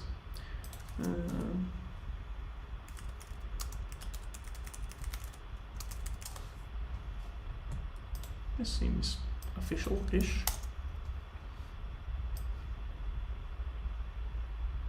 Actually, here, let's split these. I'm gonna need to. Great. Okay, now we're moving. So we got a tag thingy. Let's just look at an example feed. I'm just gonna pull this in. Cool. So I need a text tag, which we'll just do feed. You know, I can probably do this. So feed equals text tag feed and title equals text tag title. And, you know, I don't think this is going to save me any time. Okay, so we got a feed. And can I put things inside a text tag? Hover not found. What do you mean? What's your problem?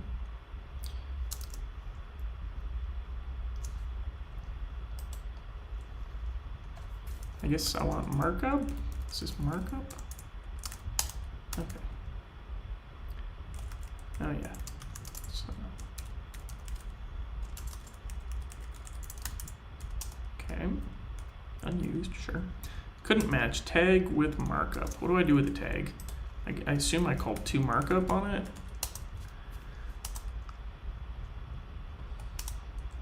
Convert a value. Is tag one of them? Doesn't look like tag is one of them. So I can create a tag, but I can't do anything with it. It's an internal type. Okay. Data attribute. The name of the tag. Okay, so you pass a tag, you can add an attribute, and it returns a new attribute.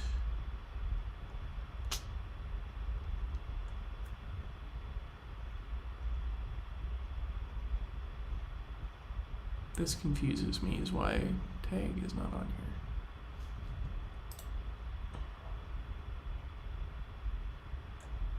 I think I'm missing something. What does toValue do?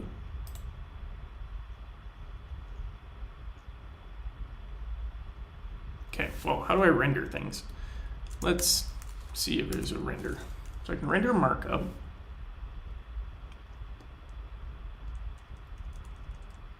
There's like a render HTML string.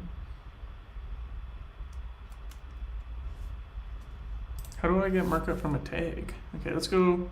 Well, I wish index doesn't like actually show types, which is kind of silly, but it does show us everything we got. So I'd still expect 2 markup to convert to markup, but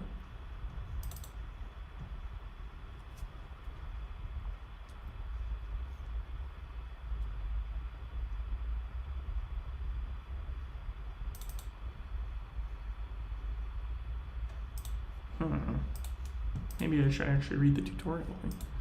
Well, like, what's a body? Let's see what body is, and then we can go from there. So body is probably like markup, right? Where was I that I saw this?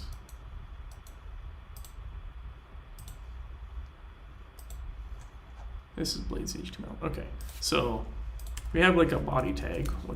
Yeah, it's HTML to HTML, and HTML is just markup. So then how do we make like a tag in here? Well, BR is going to be, well, like button is a tag. How do you make a tag? Oh. Seriously? That's how you encode that, eh? You just hard code that sucker?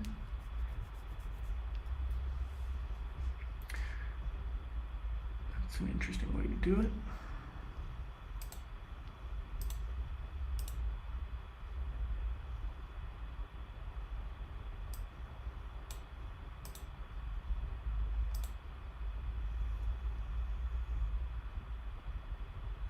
Probably be faster to just write this by hand.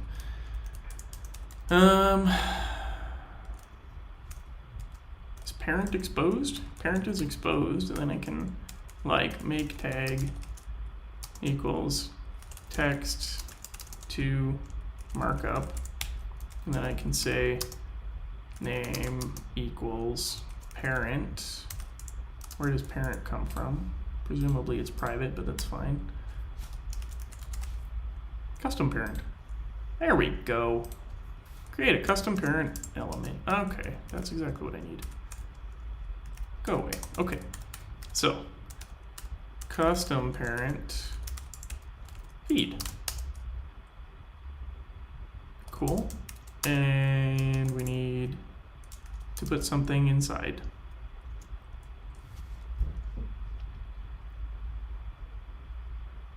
And then leaf, just close the leaf. I mean, yeah,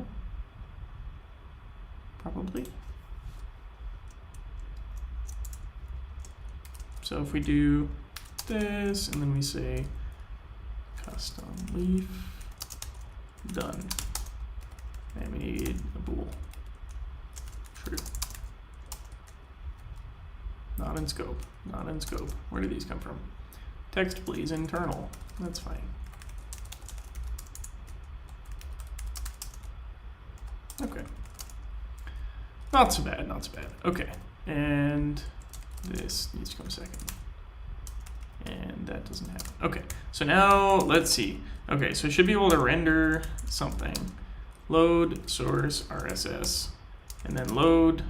Oh, couldn't load. Okay. Stack REPL.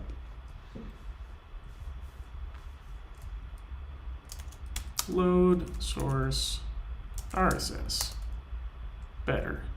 Atom. Don't need anything. And then I need to render import text.blades. Render? No, there's no render. How do I render things? Render markup into builder. Render markup text. I just want text. How come it has to go to string? Oh, there's byte string. That's not bad. Oh, render markup with. Okay.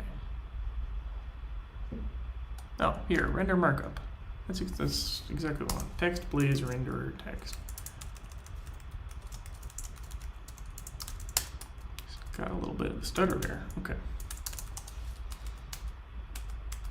So let's try this again. Render text. No? Reload. Render text. Render markup to text. It's literally render markup of Atom. Perfect. Okay, it's a thing. Now we're moving. Okay, so we've got a feed. I bet you someone's already done this. Is there like a Blaze like XML or something? Blaze XML, Blaze Atom. I mean, there's Atom Haskell. I mean, I could just literally use one of the existing things, I guess.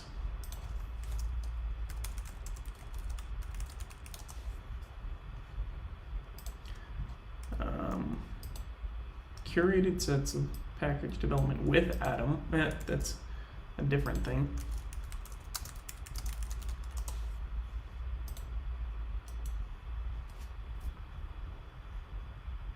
No, I'm not finding one. Shoot. Okay, well. Found this one. This has a constructor. What does that do? That looks even harder to use. And there's no docs. So, sorry. We're gonna do this.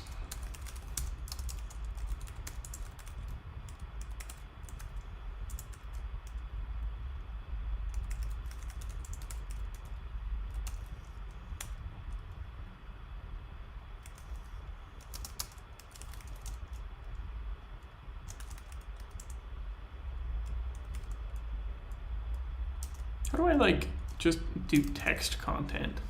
Why is this so hard to do? There you go. Cool.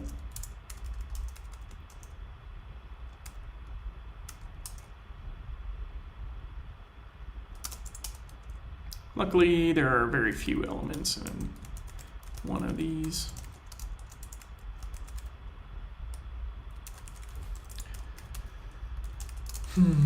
Because I'm tiring out here.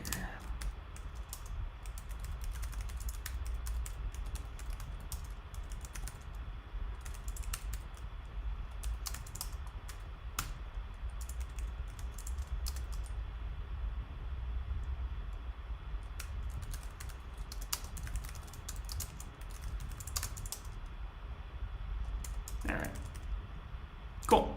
So we're gonna do this. We're gonna do Atom message, or I guess like message to entry. Now, ideally, we would actually aggregate these and put them in order by some means. I don't know if that's exactly what like the RSS ID is kind of supposed to be, but we won't do that today. So here, all we need is an entry with each entry has a set of these.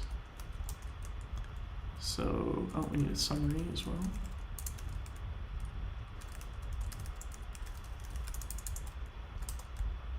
So we need a title. And this should be the message title.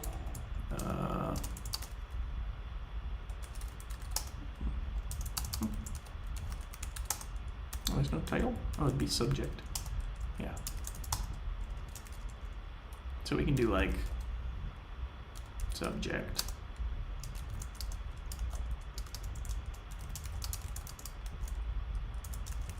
Author.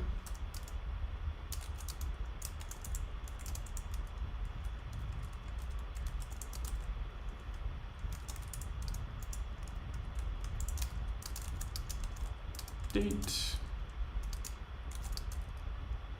Well, we probably don't need the date. Cool. Got a title. And let's just do the subject. Do a trunk. Do a link. It's going to be the.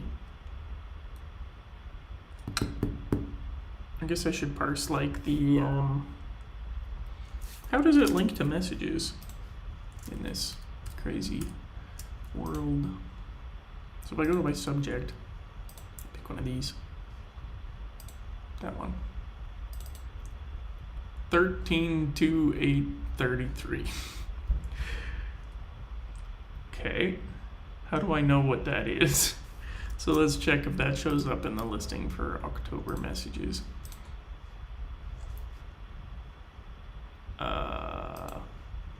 If it doesn't, then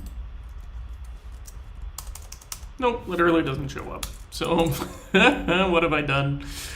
So we parse them all, but we literally can't use it for an RSS feed in that way. But we can link to the October messages. That's going to be useless.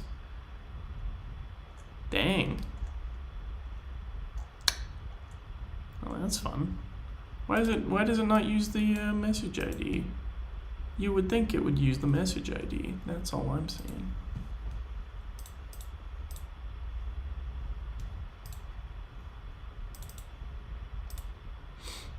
Okay, well, what we'll probably do then is go back and rewrite our scraper later, but we can still finish dumping a, you know, we can finish this.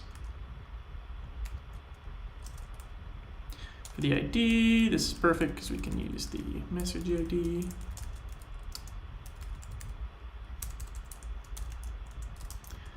Updated can be the date. It's going to be in the wrong format, but we can fix that.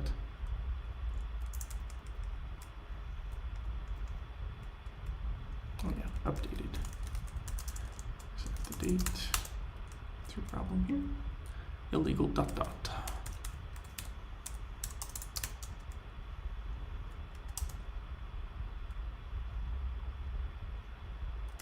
Right, this needs to be embedded in text. Same here. Could not match text with text. Wrong type of text. So what we're gonna do here is I'm gonna go find the title, and we are gonna just do a t.pack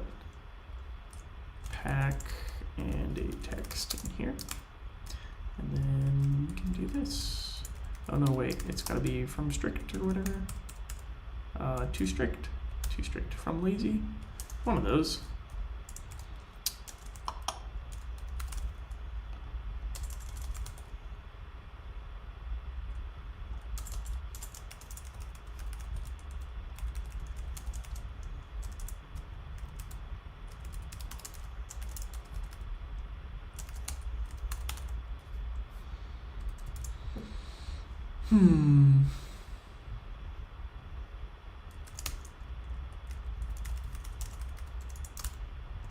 That's better.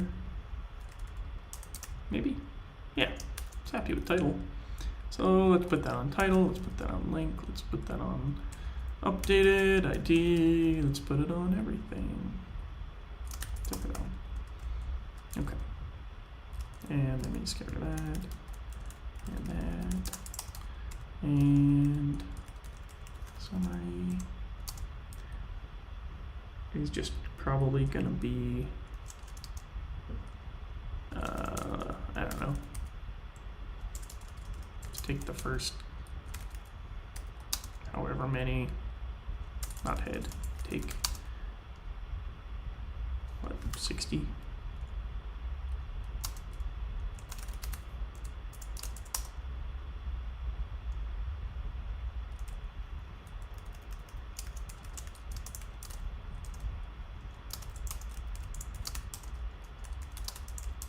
These could probably all be strict text because they're like smaller chunks, but that's fine.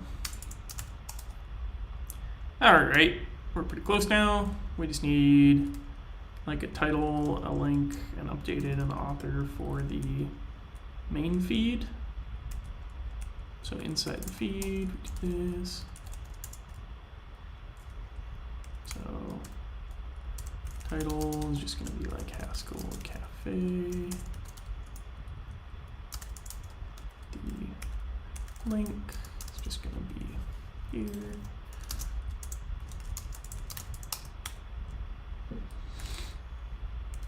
Updated we'll do later. Author can be we need a name. Did I put an author on these? I didn't. It's interesting. So the author, we can honestly probably just do this, because it's always just going to be a name for now at least.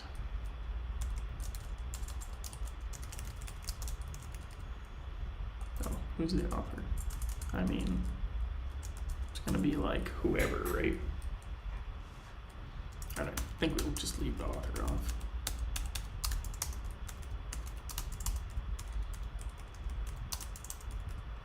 Great, okay, so then inside the feed, after that, we just do, what, fold map, probably? What do we do for? It's probably done, is it?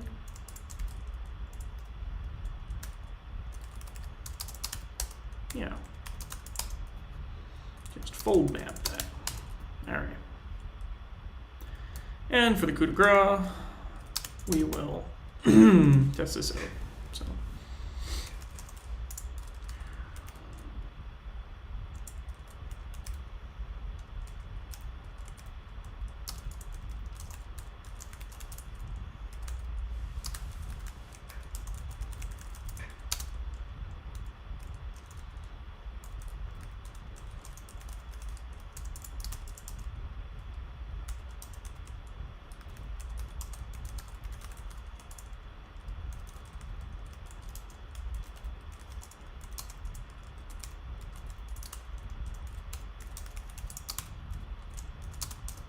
Great. Okay. So now let's pull it all together. So in our main, let's do the thing. So we're gonna do pull this. I'm gonna effectively do all of this. So we're gonna copy these imports.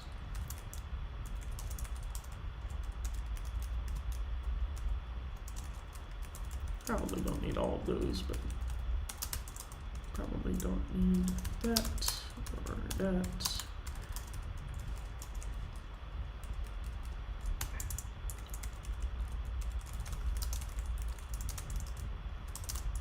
Cool, so we'll parse them, and then if we get a good result, then we will move on to the RSS phase, where we will call Atom on it.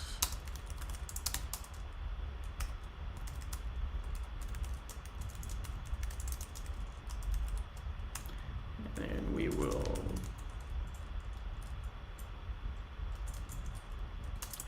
I have to render that. I can just do that here.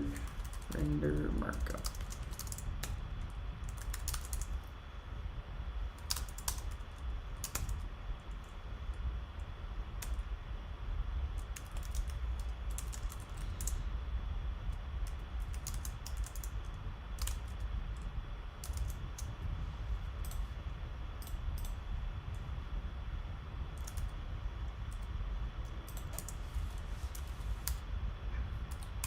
Where'd it go? It's gone. It's gone.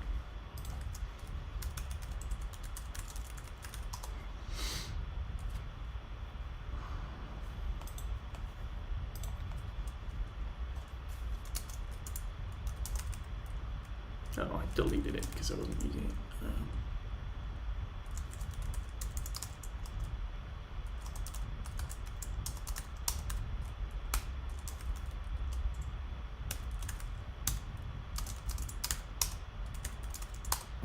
Cool. Now the only thing we need is, rather than read from a file, we can scrape.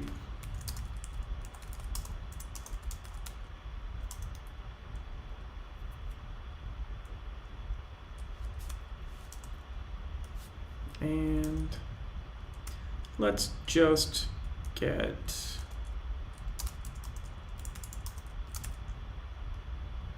what, like one of them? Yeah, let's just get the 2021s.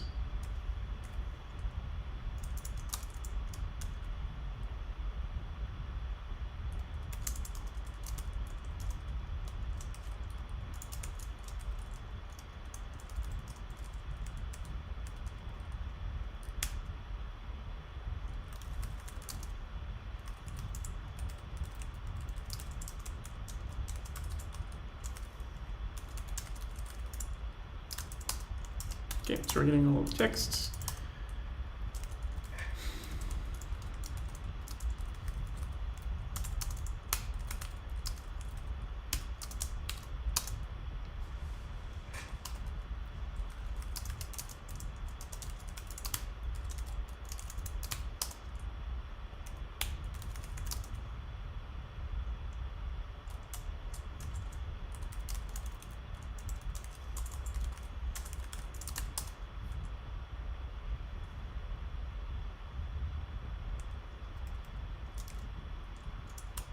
So I need to fail here.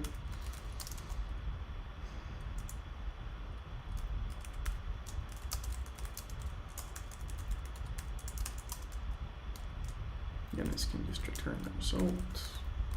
So this should get me a list of all of the messages that we parsed.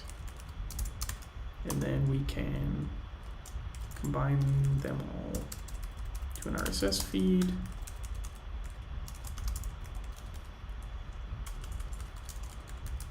And then we can actually write that into RSS. It's technically Atom, I guess.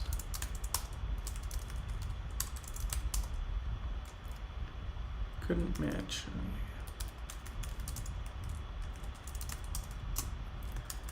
To pure. Actual type. List of messages, so we can concatenate this actually.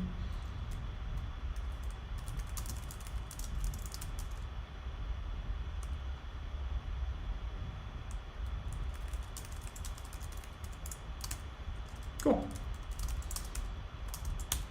What are the chances that we can parse every single message in all of those months? I would say very low. This is almost certainly going to fail, like very quickly.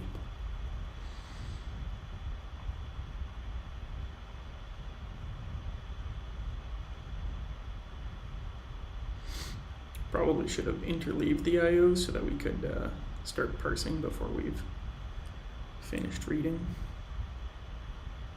Really speed up the failures, I imagine. Okay, so we got all of the things. Now we're parsing. I have 0 kind of intermediary steps here, so it doesn't seem to have failed yet, unless it's frozen on something.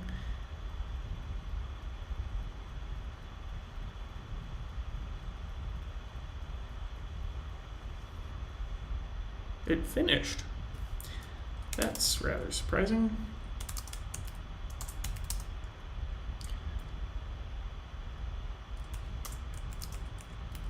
How big is it? Yeah, it's only like 312K. Is that big? Oh yeah, I didn't actually ever put the entire content in it, but yeah, so we have a feed. We've got a really terrible summary. We've got the subject lines. It's automatically escaping things. That's cool. Thank you, Blaze. Yeah, we've got a summary. I mean, it called me crazy, but I think it worked. Wow. I'm like actually pretty surprised. Sweet. Okay, well, I think I'm gonna call it there. Not so bad. Cool. So I'll commit that. I'm gonna push that up. This is really not like very error safe, but that's okay. You can expand on it and improve it on your own terms. It looks like we might pretty much be able to rewrite the scraper part to be a little smarter. That way we'll be sure that we're getting like just one message at a time. Then we could look at cleaning out the quotes, like references to other messages, those sorts of things, parsing attachments.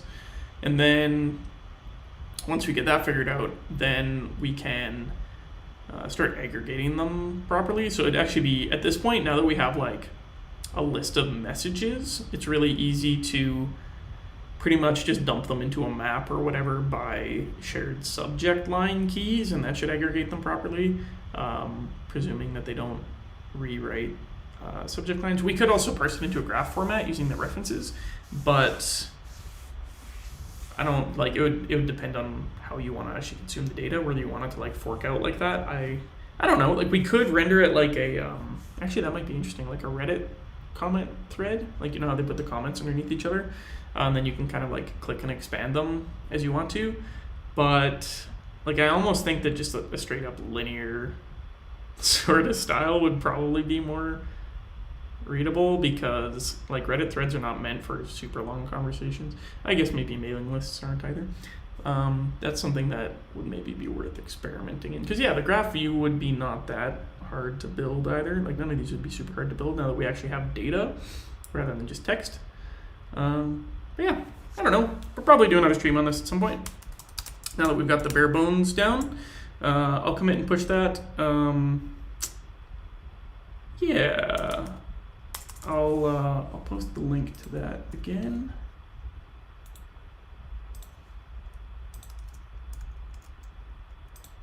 Oops, wrong link. Why is it not letting me copy paste this link?